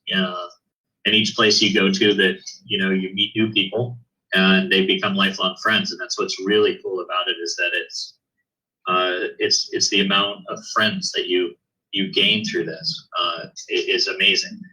And then the manner that you can affect people's lives in a positive way is incredible. You don't get to do that when you're working in a cubicle.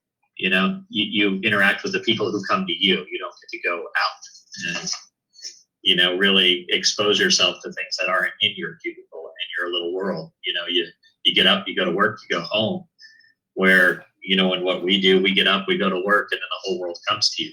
And you leave work a little more broad-minded than you went, There's not a day that I do a show that I don't learn something new, which is also awesome, or you meet some extraordinary person, especially being at the Queen Mary and the Stanley and these really historic places. A couple of times a year, someone will come up to me after a show and be like, "Oh, I sailed on this ship as a child," and you just want to sit them down and go, tell me about your whole voyage. It's really extraordinary. The show that I had 4 shows scheduled, the last week in March and the first week in April in New Orleans, 2 at my favorite place in the world to perform, Post Lounge on Bourbon Street. And it's a small little, we fit about 25, 30 people in. And then a couple at the Always Lounge, the Always Theater and Lounge. And that was going to be a mystery collection show with Prater. That was going to be the Black Magic 2020. And I was going to launch at the Potion shows was going to be the Invisible Friend show, which I think, you've been part of. I mean, I've been working on that for a good 7 years. And before I quit my job, the Invisible Friend show has been a big part. And it was going to be my 5th anniversary show, because I have a book. I'll have to show it next time. It's out on the bookshelf, that I've taken with me to shows. And I ask, what did anybody in the audience have an invisible friend? It's amazing how many people, how many adults, how many old fucks like me remember their invisible friend. My invisible friend, as those people that have seen the show, my invisible friend's name was Yehudi. I had a woman at a show that I did for a big corporate event over Christmas. Her invisible friend's name was Uncle Monkey. That's the best. Right? What a great name. And then I had somebody who said their invisible friend's name was Steve. Yeah. Right. And so I'm collecting names of invisible friends. And when I get to sit down and somebody says, "Let me tell you about my invisible friend," and let me tell you, this is hard. So this leads into a good question. When we get back to whatever we're getting back to, when the world opens up a little bit, and I hate the term the new normal, because normal should never be new. Normal should just be normal, right? Anyway, but so what is coming? What do you believe, as a professional entertainer, as a business person, but also as a lover of art and a spectator of art? What is art going to look like? Are we going to have crowds? Are people still going to come out? I think people are still going to come out. I think you'll still see people. I think it's your responsibility as an artist, though, to make that experience as safe now as possible for them. Before this started, we didn't really care if somebody came to the show and they had the flu. You know, we didn't worry about it. We didn't think of those things. Now there's this thing in the air that, you know, you can have and have no symptoms and be perfectly fine. And if I take that person and they sit right next to a little old lady who's 65, that could result in grandma's death. Right. And that's, you have to kind of take that into account now. You know, you're no different than I am. As much as we want to go back and do shows, I don't want to do a show and have the consequence of an evening's entertainment be somebody losing their grandmother or their uncle. And it's not even a matter of age. I'm in my 40s, but I have asthma. You know, a 20-year-old with asthma is just as, this is something that attacks your lungs and your respiratory system. So you don't know what someone else's medical condition is or what their status is. And all we can do is to create an environment that will be as safe as possible. So it is going to change until there is a vaccine for this. It's going to be a matter of how do we have an audience interact without having direct contact with things? Because we want to keep people safe. So can we do a show without people touching things? Can we seat an audience in a way that they have space in between each other? You know, if you and your wife come to a show, obviously there's no reason, you live together. There's no reason why you can't sit next to each other. But that next group of people that's there at the show with you, they need their space. They need 6 feet of distance. So I think shows are going to become a little more comfortable because there's going to be, you know, you're not going to be, it's not about seating capacity. It's not cramming people in anymore. We can't do that. It's not about getting the butts in seats. It is all about keeping an environment that is comfortable and safe. And I think you're going to see that reflected in ticket pricing. You know, I think ticket prices for a lot of things are probably going to go up a little bit because you have to cover, you still got to pay the bills at the end of the day. So what was a $20 show might become a $35 show because you got to eliminate those seats. But I think for the audience, I think it's going to be a better experience because it's going to make things a lot more intimate for a long time. I think it's going to be 6 months to a year before you are going out to a Danzig concert, you know, and being in a stadium with 10,000 people. Well, I got to tell you, I'm never going to another Danzig concert. Fuck that guy. This Elvis bullshit sucks. Yeah, I saw it. That's why I threw it at you. Yeah, I got to tell you, I love the guy, but I can't do it anymore. Calvin and I have talked about this all week. Too much. But thanks for the shout out. You're going to see people still coming out. I think initially, you know, I think it's going to take a while, and I think it's up to us as performers to make sure that the environment is safe. You know, and if there's a lot of guys out there that are just so chomping at the bit to do a show that they really care. You know what I mean? Like they're suffering financially. So if they could do a show tomorrow, they would do it tomorrow, and they would do it exactly the same way as they always have because it's all they know. I think you and I both know performers as well that when this hit, that, you know, it's common language in ticketing to say, you know, there's no refunds because for us, there's a seat. And once you buy that ticket, I can't sell that seat anymore. So if you don't show up for the show, no, you don't get your money back because somebody else could have bought that seat. And then people will say, well, can I reschedule for a later date? No, because you're going to cost us money then. And we have to pay our employees. We have to pay our staff. We have to cover the overhead. And that's why those no refund things kind of exist. But when you have a disaster like this, there are performers out there that literally went, oh, too bad. I'm not giving you back your money for my shows in April and March and May. And there are performers that did not refund tickets for pending shows that they couldn't perform. And they didn't do it because they need that money to pay the bills. But they have alienated those customers. They have alienated those people. And yeah, congratulations. You've got to keep that revenue, but do you think that person is ever going to go to another one of your shows ever again? Yeah, you got to keep your $17 after fees. I hope you choke on your $17, fucker. You know, I mean, it's so. But the thing is, here's the interesting part: is our shows are better. I mean, our shows are better the more intimate they are. Yeah. My show does not translate to 400 people. My show would be terrible for 400 people. And we do a show, you know, at the Stanley, we can seat in the summertime, we can seat 200 to 300 people a night for the show that we do. And it's entertaining and it's a good show, but it is a better show on the Queen Mary when we can only seat 50. Right. Because if with a group of 50, everybody is going to interact with at least something. If you want to participate in something, the opportunity for you to do so is there. When we do the show for 300, then I can't. There's not enough time in the show for 300 people to all get to do something.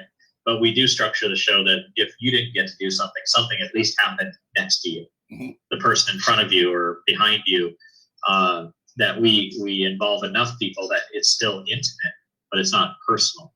So our general shows, though, that's what makes it good, is that it is personal. And I think for the style of magic that we do, that we're gonna do really well, because it's going to be one of the things that people can participate in and can go out and do when things do start to open back up, because we are in those lower numbers. And I also think that's going to expose people to the show in a way that they will think more about small theater. Yeah.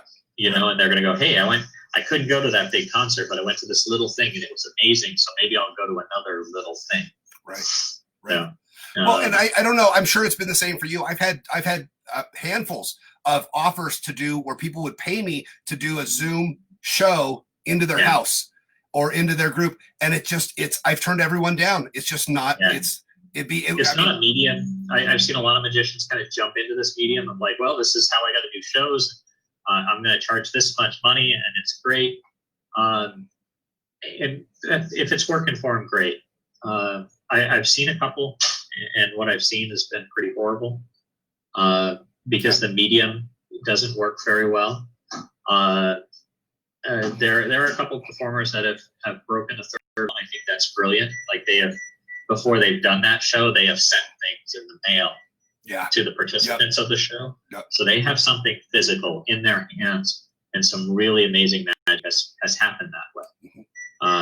Because the impossibility is preserved. Like you feel it, you touch it, you interact with it directly. You can watch something through a screen and be entertained, but the only thing that we do virtually has been the paranormal investigations, because that is something that people can watch. And you can participate in it by asking questions. So you can be involved in the investigation from home. So every Friday night at 7 o'clock Pacific, we do an investigation on the Queen Mary, which is a way for you at home to come to the Queen Mary, to go to a place that, for some of these people, they're places that they can't access because they live in Australia or Ireland. And, you know, you're able to take a couple hours of your night and be on the Queen Mary. And actually, you know, if we do have interactions with something, you're able to go, hey, ask it this, ask this question. And if you type in a question, if it's an appropriate question, we'll ask it, you know. If you're a jerk and you put some trolly crap up, we're just going to block you. Yeah. You know, we're not going to respond to it or rise to it. Yeah. Because we just don't have time for that. Right. You know, it's just, there are people that are genuinely interested. So I think that works in the digital media because it's trustworthy. Yeah. You know, the equipment that we use for the investigation is recognizable. It's the same equipment that you see in a ghost hunting television show. Most of the people who tune in have been to paranormal investigations, so they know what the equipment does, what its capabilities are, so they can trust that. And you know, it's hard enough when you're performing magic, an art of deception, for people to trust you when you're alive. Right. You know, you can make anything happen on camera. Right. Well, and that's I mean, that really was the igniter for this conversations deal is I remember my very first show that I did at the Moxie Theater. It was my first theater show, and it was huge success, and it was really a big deal to me. And the first comment, as I'm loading into my car, I look at reviews, and the first comment was, I would have paid the same amount for that ticket just to hear the stories. Yeah. And so what I've decided to do with this is just tell the stories. I probably won't ever do any magic on here. Maybe I'm working on a few things that'll translate well, but what people remember from my show and yours, I mean, I've seen, I don't know, I've seen your show, I don't know, a dozen or so times. and I listen to what other people say, and Yeah. I watch. As magicians, we watch shows differently and I think what people remember from your show and what I want people to remember from my show is that, first of all, that I have just as much fun doing it as they had watching it. And secondly, that these stories are authentic and they're genuine, and that is the foundation of my show is my stories. And that I made this switch, I would say, in the last 18 months to where I was no longer a magician that told stories. It became a storyteller who did magic. And I think when I made that mental switch, that in a philosophy of the way I presented stuff, it really made it more of a personal connection with the audience. I really felt like we were having a discussion as opposed to me doing a demonstration. And that was really what I wanted is hey, come along, be part of this as opposed to watch this. Yeah. And that's what makes this style of magic to me be magic, is that it is not about you as the performer. It is about the audience and the experience that they have, and that they are participants in what takes place, and that they are the causality of the effects. That the magic does not happen without them, the audience. It is not you doing it. It is them creating it, feeling it, and that there's an emotional shift in that. It is not a confrontation. And most magic is confrontational by its very design. It is I'm going to fool you, and the audience perception is no, you're not. Mm-hmm. That's a very passive aggressive fist fight is what it is. It is with the outcome already being predetermined, and the audience going into that confrontation knowing that they're going to lose, and nobody likes to lose. No, nobody. I absolutely believe, and I don't perform for children. My kids don't like me. How can I convince some other kids to like me? I don't perform, but I really don't believe that adults. I believe adults hate magicians because they've seen that. Hey, give me your hand. No, the clean hand. Or can I call you Sally? Okay, what's your phone number? Fuck that. That's obnoxious, and it's the same line.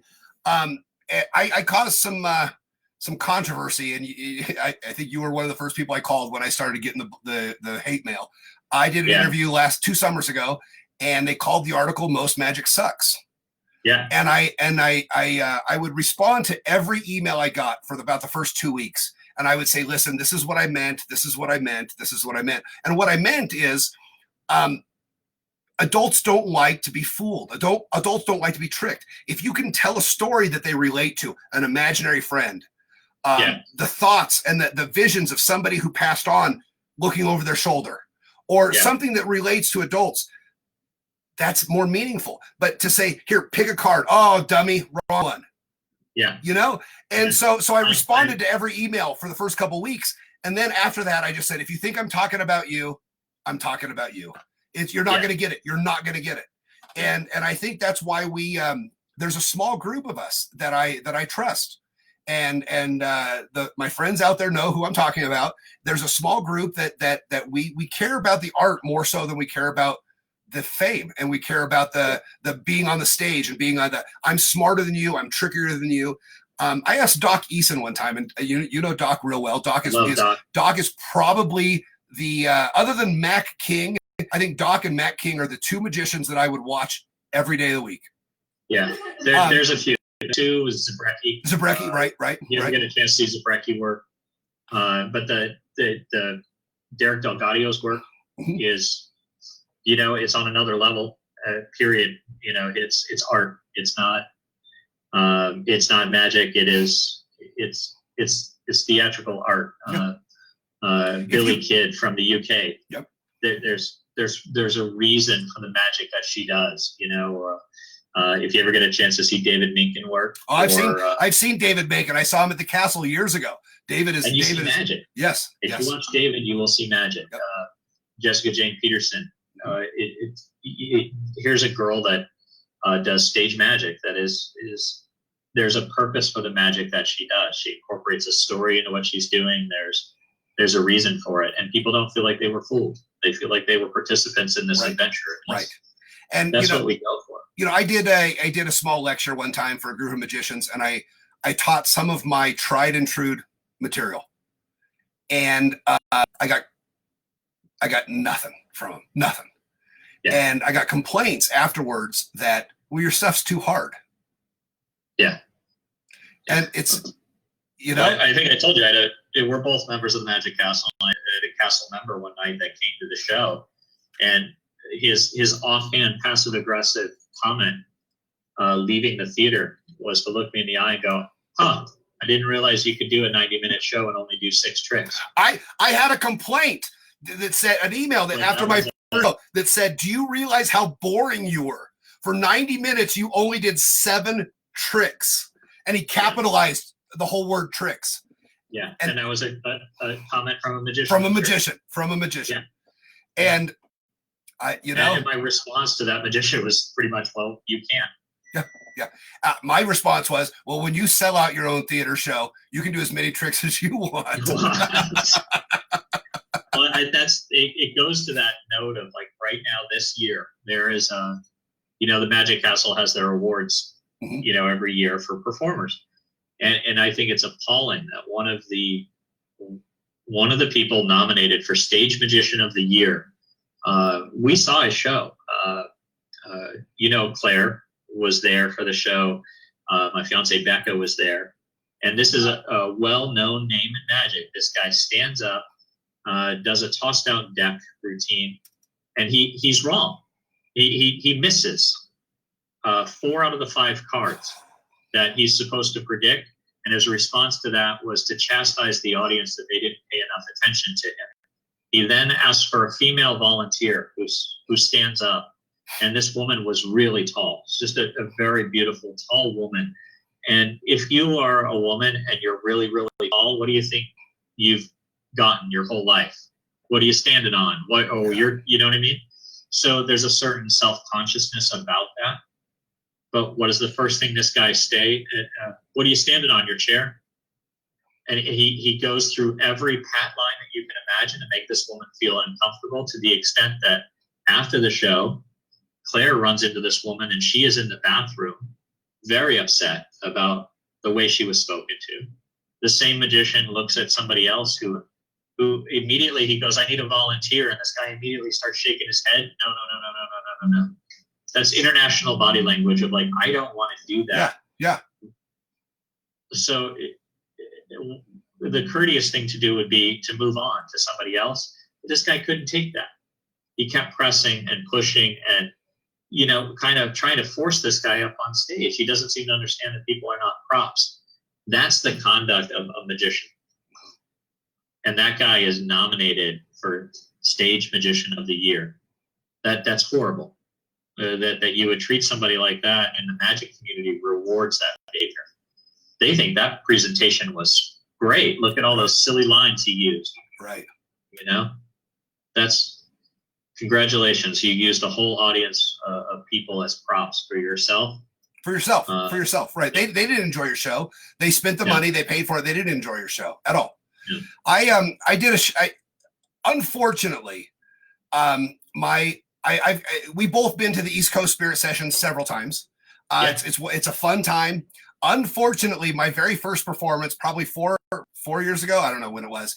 And I told this story before, so I won't repeat it. But I was going to be serious, and I followed our friend Zeke Powers, who you cannot follow and be serious. Follow Zeke.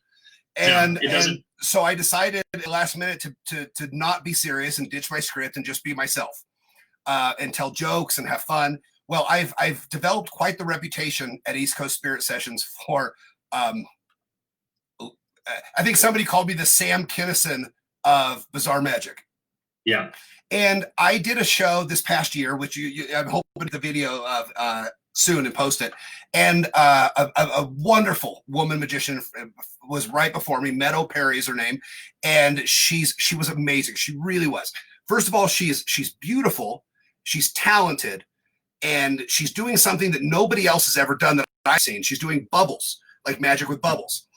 And I had about 4 minutes to make a decision on whether I was coming out and making a joke at her expense.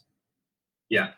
And that's the way this circus runs. You know, it comes up with something, and I'm like, do I say it? I don't know. I don't know. So I went through the line of the other performers behind backstage, and I said, okay, here's the joke. Do I do it? And every one of them said, yeah. And I said, I don't know her. I'm terrified that I don't want to offend. I don't want to offend her. I don't, you know, she's up there doing something that 99% of the world would be terrified to do. Yeah. And so I got everybody saying, you got to do it. You got to do it. You got to do it. And I think I'm going to blame Prater for pushing me into doing it. And so I did the joke, and I swear to God, Aiden, the entire 15 minutes of my act, I'm thinking, did I piss her off? Yeah. And I went through and told way worse jokes than that. And so after the show, I immediately ran to her and I said, listen, I'm so sorry. And you'll see, I'll post the video. I don't want to spoil the joke. I ran over and I said, listen, I had about 3 minutes, 2 minutes, 1 minute to decide whether to do that joke. I hope it was okay. I did not mean, you know. And she looked at me and she smiled. She goes, it was funny. And really, it was one of the least offensive things you said up there. But I think we have this obligation of treating our audiences better than magicians. And where I was going with this is treating our audiences better than that. And they're not there for you to use. Yeah, put out your hand. No, your clean hand. Oh my God. Yeah. I was with some buddies and we went to see a magician. He did that, and they all looked over at me like, "Oh God, Paul's gonna fucking lose it."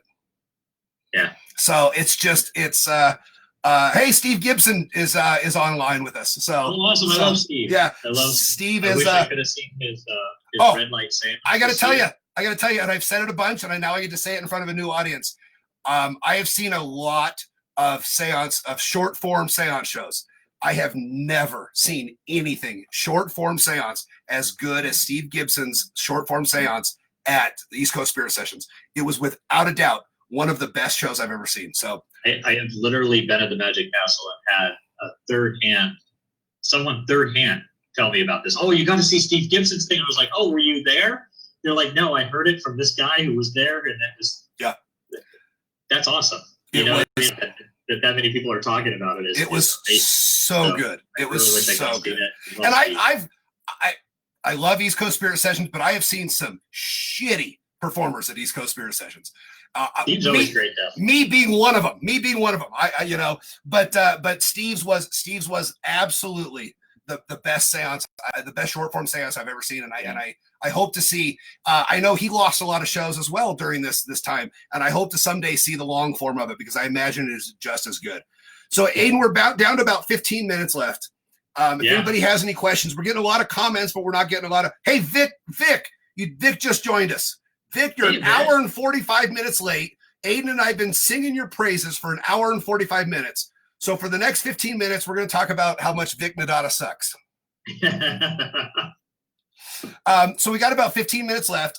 We're getting a lot of comments, but we're not getting a lot of questions. If anybody has any questions, chime in. I do want to ask, I've got a couple questions on our list here. So what's new? What's coming up? I know you had mentioned some other online investigations, something with the Conjuring House. Yeah, that's going to be pretty cool. We've got a couple of things going on right now. At the Queen Mary, we're doing a thing called Ghost Ship Live. So if you are interested in the paranormal and ghost hunting, each Friday night, we're going to a different historically haunted location on the Queen Mary and doing a paranormal investigation and live streaming that. That live streams on Facebook and on my Instagram, and you can throw the links up for those. I will put them on the Facebook page. We do those Friday night at 7 p.m. Pacific, 10 p.m. Eastern. And there's no end time. We just start, and if we get activity, we'll go until the activity stops. The first week we ran about 2.5 hours. This week was maybe an hour and a half. So this coming week we'll be going to a new location on the ship and seeing what happens there. We're really excited about that. And then on May the 8th, there's another virtual paranormal investigation that's actually taking place over the course of a week. That is at the Conjuring House. It's the real house where the Perron family lived, and that is what the Warrens went out to investigate, and that later became the story that people now associate with the movie The Conjuring. There's a new family that lives in that house now.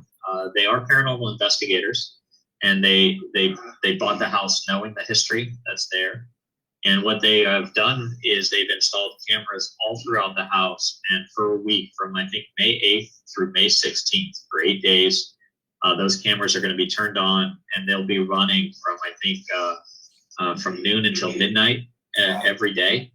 And it's a way for you to go spend the day at that house. It is being streamed on the Dark Zone. It's called the Dark Zone. And May 8th is a free preview. It doesn't cost any money if you want to go check it out on May 8th. And you can tune into those cameras, and every day different paranormal personalities will be kind of chiming in and doing an hour, just like we're doing right now, to where we can talk to that family at home. I'll be on Thursday in the second week, or in the towards the end of it. So I think that's on the 14th. I'll be doing an hour on the 14th. Okay. But Andrea Perrone, the Perrone family will be there, so you'll be able to ask questions to them. They're going to be doing an hour. I think you met our mutual friend Patrick Doyle. He was on Ghost Mine. He'll be doing an hour. Kristen Lumen from Ghost Hunters will be on there for an hour. So there's just a wide range of personalities, and I'd encourage people to check out the Dark Zone to find out more. Okay. It's going to be an interesting time. So if you make sure to send me that link, and I'll post it on the Mystery Collection Facebook. If you're new to the Mystery Collection today, please follow us or like us. We're going to do this every Sunday afternoon, and have guests from all over the place. So I'm lucky to have. I've said this a bunch. I'm lucky to have some of the most amazing friends in the world, some of the most interesting people in the world I consider friends, and I get to share this with everybody. So make sure you like the Mystery Collection. A couple more questions real quick. Jackie Campbell asks, Aiden, what is the most scary and memorable encounter you've had in paranormal investigations? Nothing scary. I haven't had anything that scared me. The only thing that's been close to, and I wouldn't call it fear, it was just too weird, was that staying at the Lizzie Borden house. Right. We did an EVP session. And I actually heard my own name. I actually heard a recording. I still have it that said, "Get out, Aiden." And it wasn't like one of those scratchy, like on TV, and somebody going, "Hey, that said that." It was really clear. Wow. And you couldn't hear it audibly. There was nothing in the house that could have produced that. And there is this space in the basement that is cold, and it's right next to a hot water heater. It shouldn't be cold. And I went and stood in this space, and I could feel it. And we were trying to get a reaction, and doing the EVP session, I said, if you don't want to talk to me, I'm going to go stand in your space. Maybe you'll say something to me when I stand in your space. And I left some time, for the recording to record anything. We didn't capture anything. So then I went and stood in the space. And while I was standing in the space, that's when it got captured, was "Get out, Aiden." And that was trippy. But outside of that, I think the most, kind of emotional things have been things that we experienced at the Stanley Hotel that were just very authentic and very, it's hard to describe them. They were just very, very emotional to the extent that I was almost in tears afterwards. And then there's just high strangeness. We did a show when we were getting ready to go to the Queen Mary, where we just took our collection like you have behind you, and we put it all on stage. And I remember tossing out a beanbag into the audience and saying, whatever you pick, that's what the show will be about tonight.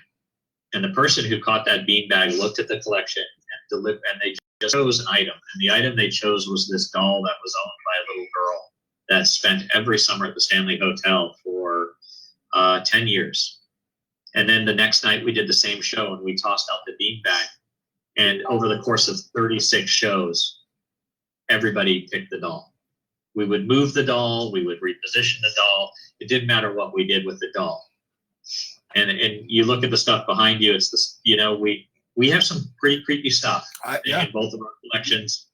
And for different types of people, you would think they would pick different types of things. But the math of someone always picking the same thing, it starts to fall apart after a little while. And for 36 different audiences of 200 people at a shot to all be drawn to the same creepy thing is weird. And I don't have an explanation for that. It's trippy. Well, that's a good lead into the next question. Our friend, the Big Icky from Michigan. What is your favorite artifact or your favorite story that you perform? Um, Recently at the Queen Mary, God, that's tough. We have a hat on the Queen Mary that belonged to a guy who not only survived the sinking of the Titanic, but also sailed on the Queen Mary. So that hat's pretty cool. It's a cool item of history. I also really enjoy the hat because it belonged to a guy who cheated at cards for a living. He wasn't a good guy. He was a con guy. And he sailed on these ships, not as a passenger, but as a way of scamming people and stealing their money. So I think it's a fascinating story to tell of getting to know different people who were there. We do have some artifacts, though, that are just, I don't know, they're emotionally compelling. You can't hold them or touch them without thinking about the people who own them. We have a mirror that was owned by Madeline Astor. So that is a survivor of the Titanic. And here's this piece that was hers. You can't look in that mirror and not think of how many times this woman looked in that mirror.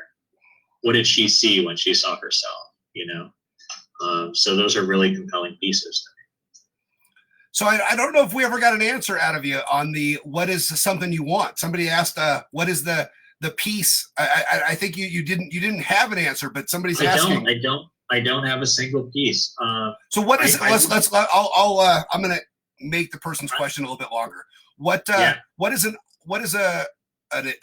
incident or something that happened in history that you would like to explore more on the paranormal side or more on the performance side? What is a time in history or an event in history that you would like to incorporate into your show? Oh, there's a couple. I would love to actually get back over to the UK and kind of go to some of the Ripper sites. Yep. and investigate there and also, delve more into that history. I would also love to go to Kilmainham Jail in Ireland.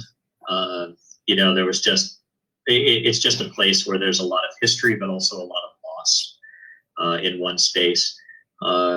If I ever become a gazillionaire, which I'm not holding my breath for, but I would love to be able to actually visit the Titanic itself. They do these very limited, very exclusive trips that you can take. And that's a Branson deal, right? Is it Richard Branson? Is it? Or no, it's James Cameron. James Cameron. James Cameron had produced all the films there, but the Titanic Artifact Association at the RMS Titanic Company. Okay. They sometimes will allow tourists that have a lot of money to go on those archaeological expeditions, and that would be amazing to see her for real. Any piece from the ship, though, that we get our hands on, those are the one things I do actively look for at auction. Are Titanic artifacts. Unfortunately, they get very expensive very fast, so they're very hard to actually attain unless you're incredibly wealthy. I'm very lucky to have the things that we do have. And I would love to get anything that was actually owned by Marjorie the Medium. Yeah, right. Witch of Lime Street. The Witch of Lime Street.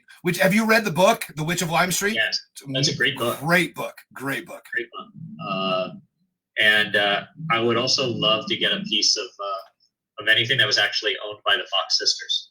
So, but most of that stuff is gone, and there's very little provenance. If you could find it, that it was genuine.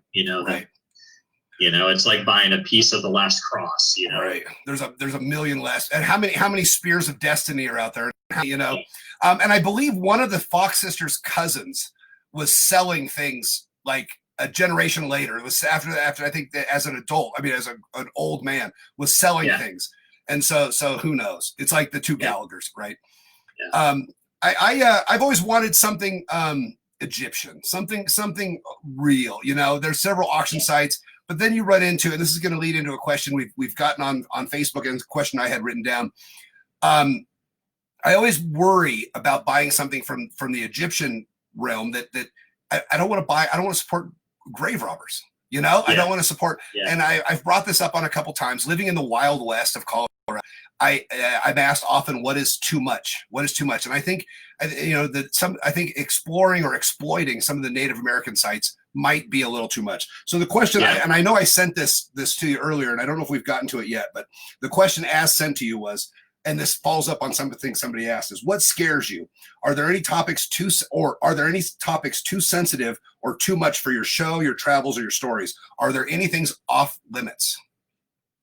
The only thing that I stay away from in the show, and this will happen a couple of times out of the year, is a spectator will get up on stage and specifically ask to have a loved one brought forward, or to have that mediumship type experience. That's not something that I'll ever engage in. Because I feel that's exploitive of the departed. And we're trying to, do an evening of entertainment for a lot of people, and it just gets real awkward real fast, for folks. So it's not so much that it's something that I would talk to somebody with privately, but not in a show. Right. I also think that you have to give time for things to pass and to heal. So, occasionally we'll be doing a piece in the show where we'll ask someone to name a dead celebrity. And it's always kind of a little sad to me when someone names the guy who just died a week ago, that give them some time, I think it's inappropriate to go to a place where someone just recently passed, and to do a seance there is kind of inappropriate. I think you need to have time to let people heal. We also try to stay away from really dark material. There are people that believe in demons. There are people that don't. But on any given night in an audience of 50 people, you have every religious faith in the room, So we try to, if somebody kind of was looking for something darker, we kind of tone that down. Yeah. Because I don't want anyone leaving the show feeling like something is going to follow them home and hurt them. And we're conscious of that. So do you have any items in your collection that you are a little bit skeptical of, or a little bit things that you maybe doubt that you should have? I bring this up because I have a human skull. I also have a letter written by Henry Lee Lucas, handwritten letter by Henry, where he mentions Adam Walsh, and he mentions Otis Toole. And I don't know. And I've gone back and forth on this. Is that that human skull was a person.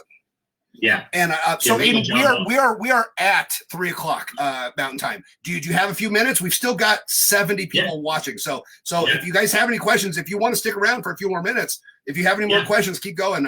Aiden, these are conversations. What's so awesome about this is pretty indicative of the conversations Aiden and I have a couple times a week. Just on the phone, anytime. So if you guys have any questions, keep them coming. If Aiden doesn't mind sticking around.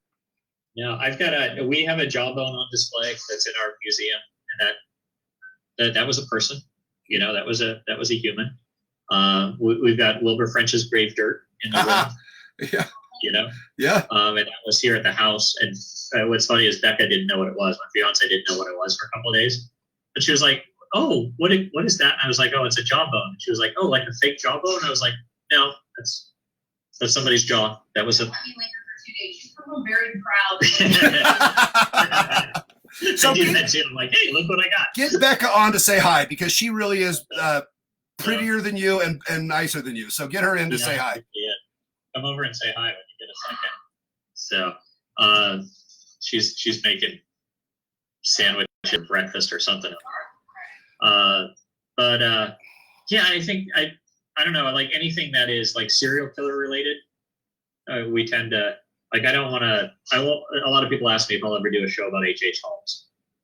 And I won't, because I'm not going to, I don't believe in glorifying someone who murdered, countless people. And that's interesting, because I when I bought the Henry Lee Lucas letter, you see there's websites that sell this stuff. There's societies that sell this stuff. And all of the letters that they ever put out, like Berkowitz. Hey, there she is. Hey, Rebecca.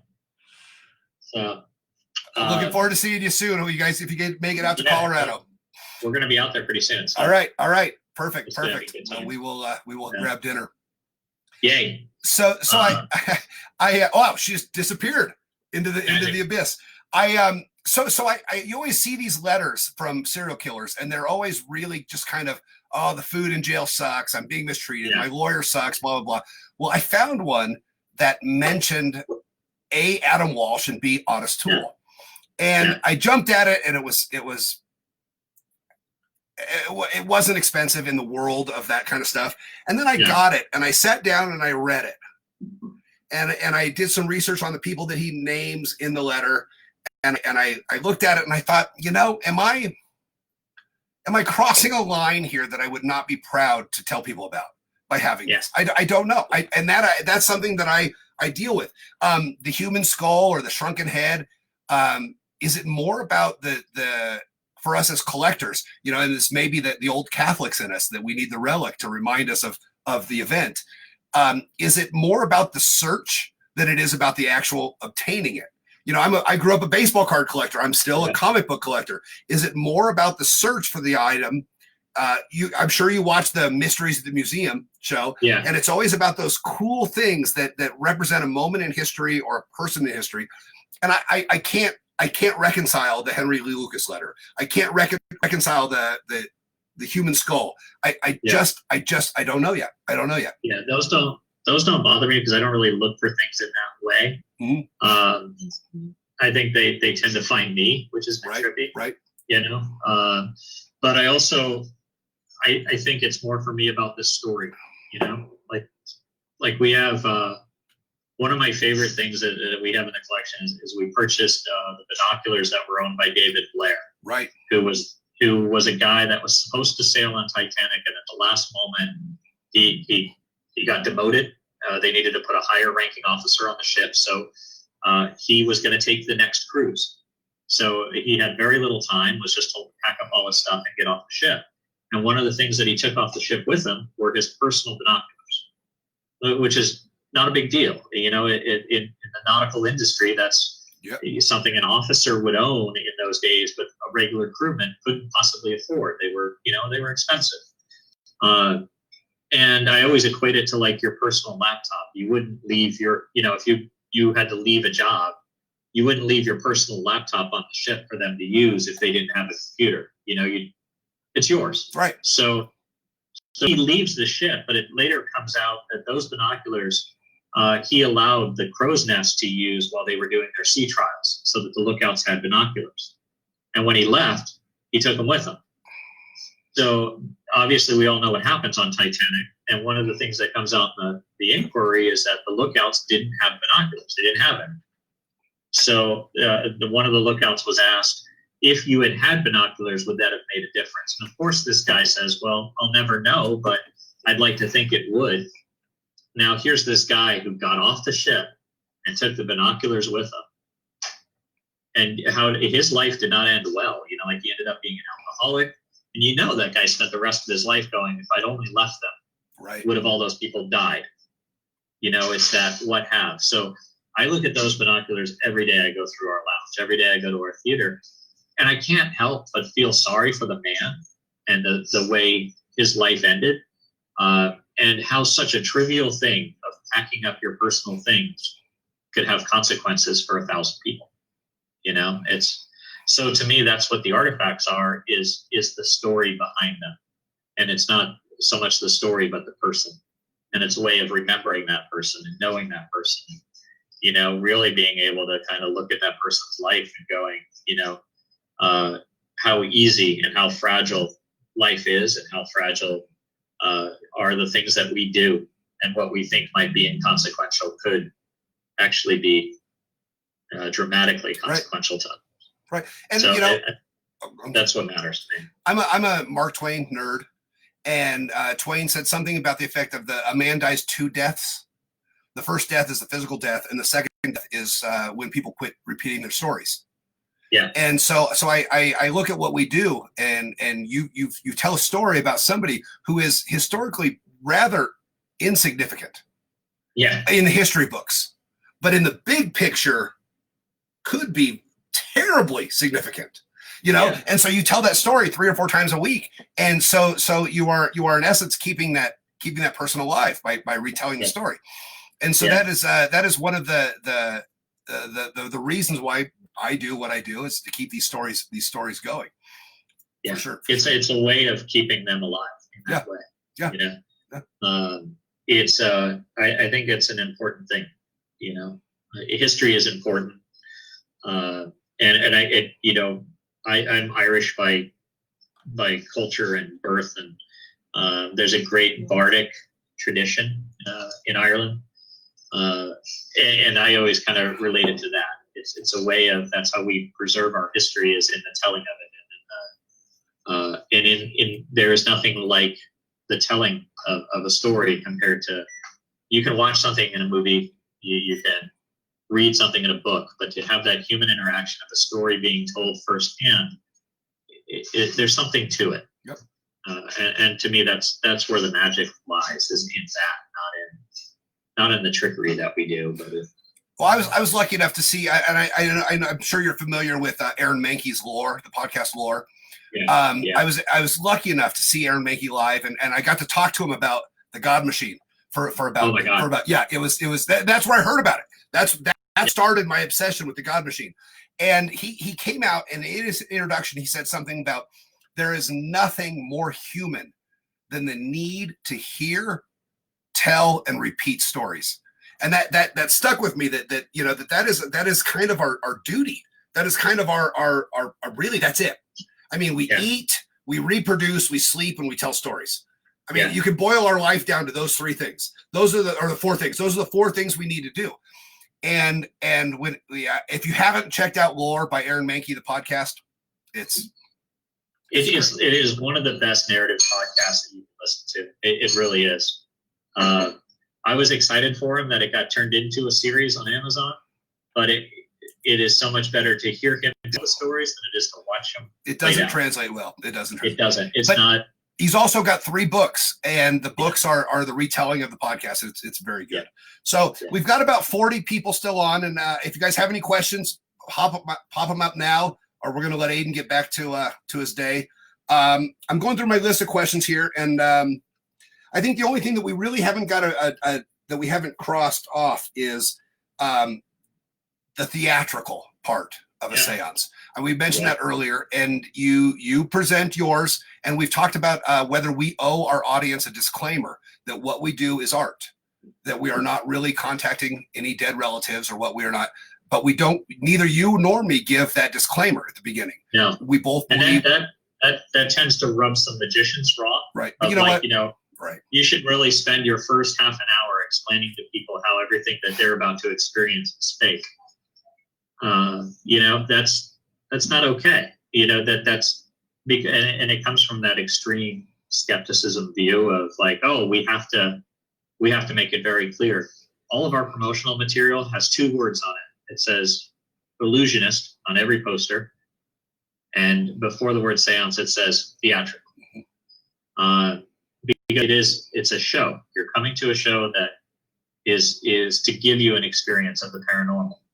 What is fascinating to me is that in every show that I have done, something has happened that wasn't part of the show, right? Which I think is amazing. So there is a paranormal aspect to what we do because it's not scripted or planned.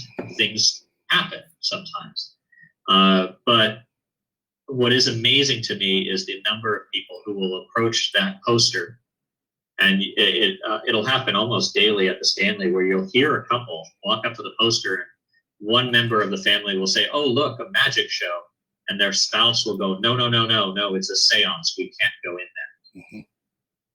And they won't come to the show because of that word, seance. They somehow manage to not see the word illusionist or theatrical, and it has this occult and dark and spooky tone that they will not even set foot in the room in. You've been at shows before where as soon as I've taken a curtain off of a Ouija board, people have gotten up and walked out because, oh my God, there's a spirit board. We have had people walk out of a show because I picked up a deck of tarot cards, and in their faith, they're bad. Mm-hmm. Can't be in the same room as tarot cards. Got to go. We lost a cleaning crew that would clean our house every other week because I have Ouija boards hanging in the big room in the basement. They refused to clean the basement. Yeah. One of the first times I stayed on the Queen Mary, actually, I was doing a show, and before the show, I laid out everything in the show on the bed. It's a big king size bed. So, and then I had stepped out of the room to go get a coffee. And when I came back, this cleaning woman had walked into the room, just right in front of me, and I hear her scream, and say, if she sees me and says, I'll come back later, and my room didn't get cleaned for the 4 days I was on the ship, because she wouldn't go in the room because she saw the tarot cards, a Ouija board, a voodoo doll, these little things that were going to be used in the show. So I think you do have a responsibility to put out what you're doing. We put the word seance on all of our posters because it does have a dark tone. We are going to talk about suicide and death and the departed. And if I said it was a magic show, somebody was going to expect a rabbit out of a hat and, cheesy jokes. And we don't do that. That's not our show. Well, and that's one of the things I know you and I've talked about for since I think the very first day we met. This is one of the problems that our ilk of performers have, is we can't advertise what we do as a magic show because people expect, put out your hand. No, I mean the clean hand. They expect rabbits out of hats and linking rings and that kind of shit. So I've really struggled, and as I know you have, and performers like Zeke and Prater and some of our other friends have really struggled with is, how do we present our show as being a magic show without being a magic show? And the best line I've come up with, and you'll see it on every mystery collection show, is an evening of intimate mysteries and illusion. And that kind of sums up that, listen, what you're going to see, just suspend your beliefs, suspend your get rid of your shitty job and your shitty life, and just have a fun night in mystery and illusion. And it's hard because I've done a show before where people are like, this isn't a magic show, too much talking. Yeah. I find it really fascinating that a lot of times we'll have people show up, and Becca's always the first point of contact. So they'll run into to her first, and they'll often say things like, I'm really a skeptic. I'm really a skeptic. So, I'm just telling you that. So, they're kind of with this barrier before they come in. And then we have other people that'll come in and they'll spend a half an hour talking to Becca in between her working about all the haunted places they've been and how they really love the paranormal. And they hope something really cool happens in the show. What's amazing to me is it is not uncommon at the end of the show when I'm meeting people and saying goodnight, that the person who was a skeptic that, came in with a barrier will leave going, I didn't believe in the paranormal, but I have no explanation for what I just experienced. This is really real. And then they walk out, and the paranormal person goes, hey, that was a great show. It's funny to me that the logic agnostic, atheist person who is against belief is so easily turned into belief. Mm-hmm. And the person who is supposed to be the foolish, silly person who believes in ghosts has enough sense to go, cool show. You know what I mean? Right. It's like this. It's a weird experience. So a woman named Shannon Bradley Byers just posted something, and I don't know Shannon. Do you know Shannon? I know Shannon, and she is one of the most wonderful people you've ever met. So here's what Shannon says about you. With every single show of Aiden's that I've seen, I always say, I go because at that time I am there. He transports me back to the belief and the giddiness of a child. That is, Aiden, I got to tell you, that is why I do what I do. That is the comment of that you hope for, that every person takes out of your show. So respond to that. That's the best thing. And you had asked me before who would be good people to interview for this show. Yeah. You need to highlight Shannon, because Shannon is an incredible paranormal investigator, but she's also a researcher. Okay. She's not a former wedding DJ. She is not a former wedding DJ. No. Several of you will get that, and I know Aiden is one of them. So, but you got to give him credit, man. That wedding DJ is a good damn businessman. And that house is amazing. Yeah, smart dude. Yeah. So my hat's off to him. I got nothing against him in that regard. But all right. So real quick, I gotta interrupt, and we'll get back to Shannon real quick. Christina Grant. She came to the Mystery Collection on week 1 as a recommendation from my friend Giorgio, and she's from Ireland, so she stays up in the middle of the night to watch this bullshit. So I got to give her a shout out. She says, "I hope you get to the." I don't have my glasses on because I've discovered when I wear my glasses, it reflects. Yeah. So whatever jail you were talking about. Still remain in jail. She said, I hope it gets there. It's definitely worth a visit, an amazing experience, and an emotional one too. So, Christina, here's my request. I'm hoping I come in September. I'm hoping that the world opens back up. We're there for 2 weeks in September, and we're going to spend a couple days in Portrush, a couple days in Dublin, and the rest in the South with my friend John Bentley. So we're going to drive the whole continent, which takes 6 hours, or the whole country, which takes like 6 hours. I want Christina to meet us for a beer, and B, to take us to this jail. Where is the jail geographically in It's Ireland? in Dublin. Oh, It's okay. in Dublin. Well, we're going to be there for several It's an days. amazing place. While you're there, you're going to want to check out the GPO, the old post office. Just a lot of great Irish history in Dublin. My number one goal in Dublin is to get tattoos and drunk. You will accomplish both of those things, probably at the same place. Probably the same place, same day. Yeah. So, Aiden, I got to tell you, this is funny. We have more viewers now than we had when I said, okay, we're wrapping this up. So I'm going to open it up to questions, and then we're going to let Aiden get back to his day. If anybody has any questions, post them now. Shannon Bradley says, thanks, Aiden. No wedding DJing here. And I just make fun of the guy because you can. And the show is silly. Sometimes what really, when to bring out a paranormal experience, you really need designer jeans and tight t-shirts and fake hair. If you don't know who we're talking about, like Aiden Sinclair Magic with a K or the Mystery Collection, send us a message and we'll fill you in. So I got to tell you, I did visit his museum a couple of years ago when I was in Vegas. My girlfriend works there, man. It's a cool spot. I've yet to go, but well, it is where it inspired me to research the Oddfellows. Yeah, and that is where this guy comes from. Isn't that great? That is an Oddfellows. So I don't know if you've heard this story. I posted it on the Facebook and I've talked about it. Oh, Shannon says it's because he deserves to be made fun of. So there's three of us. Yeah. Thanks, Shannon. Yeah. We're all going to get cease and desist letters. Well, we haven't said the name. We haven't said who he is. So it anyway. I've been a wedding DJ before. So I can't see that guy though and not think of the Zodiac Killer every time. That is funny because that is exactly what Zeke said. And when I told at dinner one night, I mentioned to my family that that's what Zeke thought. And my kid, who I love, she said, you should get like 7 more mannequins and line the basement and have a Zodiac Killer, have a Jason Voorhees, have a friend. Right? So, right. That's my kid. I'm glad that he got put in with Jason Voorhees. No, she had the whole list of people. Yeah. Anyway, so I failed to mention to my cleaning staff who loves this shit about this guy. And I was in South Carolina when this guy was sitting behind my bar in the basement. Oh my God. Yeah, and I forgot.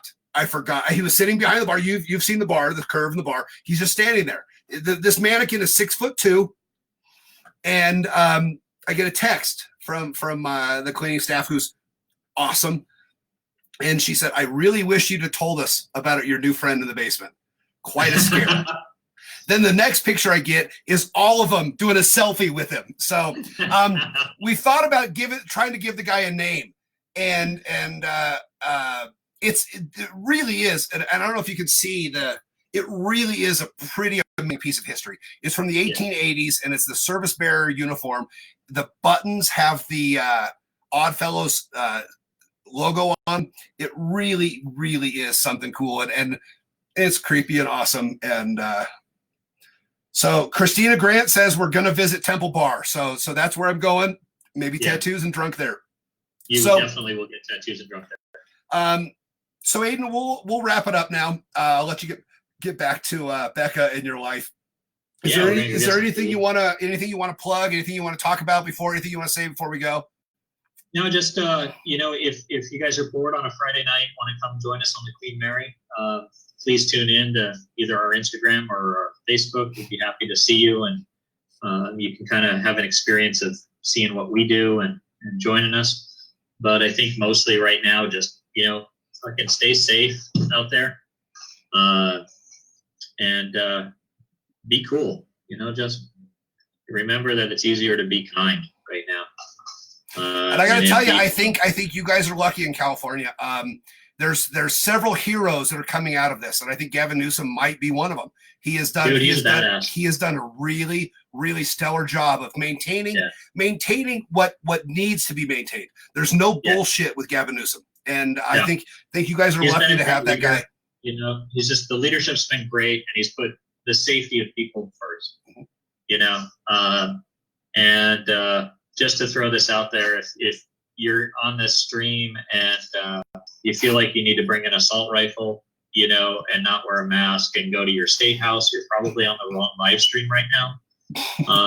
And if you're hearing that and going, well, I'm never going to come to your show, I'll thank you now. Yep. So don't come to my fucking show. Don't come. You know, so a great appreciation for everybody that is, you know, taking a lot of sacrifices to make the world a little bit better. And I know a lot of people on your stream and on your friends are burlesque performers and entertainers, and it's hard for all of us right now. You know, it absolutely does suck. And try to keep your heads up and stay strong, and know it's going to end. You know, the world's going to come back. It might be a little different, but it's going to come back. So thank you for having me. And Aiden, I miss your face, dude. I can't wait to see you in person soon. I'm gonna talk for a few minutes and stick around for a few minutes. This is one of those times, and just imagine. I mean, if your life sucks right now and some stuff's tough, imagine you have it better than somebody. And if you can't help somebody, this is one of those times where if you can, you should. If you have an extra $5, kick it to one of your friends. That's lunch. You know, do what you can to help your buddies. Aiden, you have been one of my friends for the longest, and I appreciate everything you've done for the mystery collection and for Paul as a person. Yeah, I appreciate your friendship, and I appreciate everything you've done for me and everything we've done together. Man. So, likewise. I want to take care. You guys have a great day. I'm going to log off, Paul, and I'll see you soon. All right, I'm going to stick around, and I'm going to do a few more plugs. Aiden, we'll talk this week. Take care, brother. Take care, buddy. So thanks, guys. That was my friend Aiden Sinclair. And just real quick, remember these things. Eureka Starfish. May the 4th be with you. Society of Sin. Rolando Santos on May 17th. Ryan Roth, you're the man. I'm thinking about you. The Black Monarch, half price. Gift certificates. And Victor Nadata, Cemetery Dance with Dracula.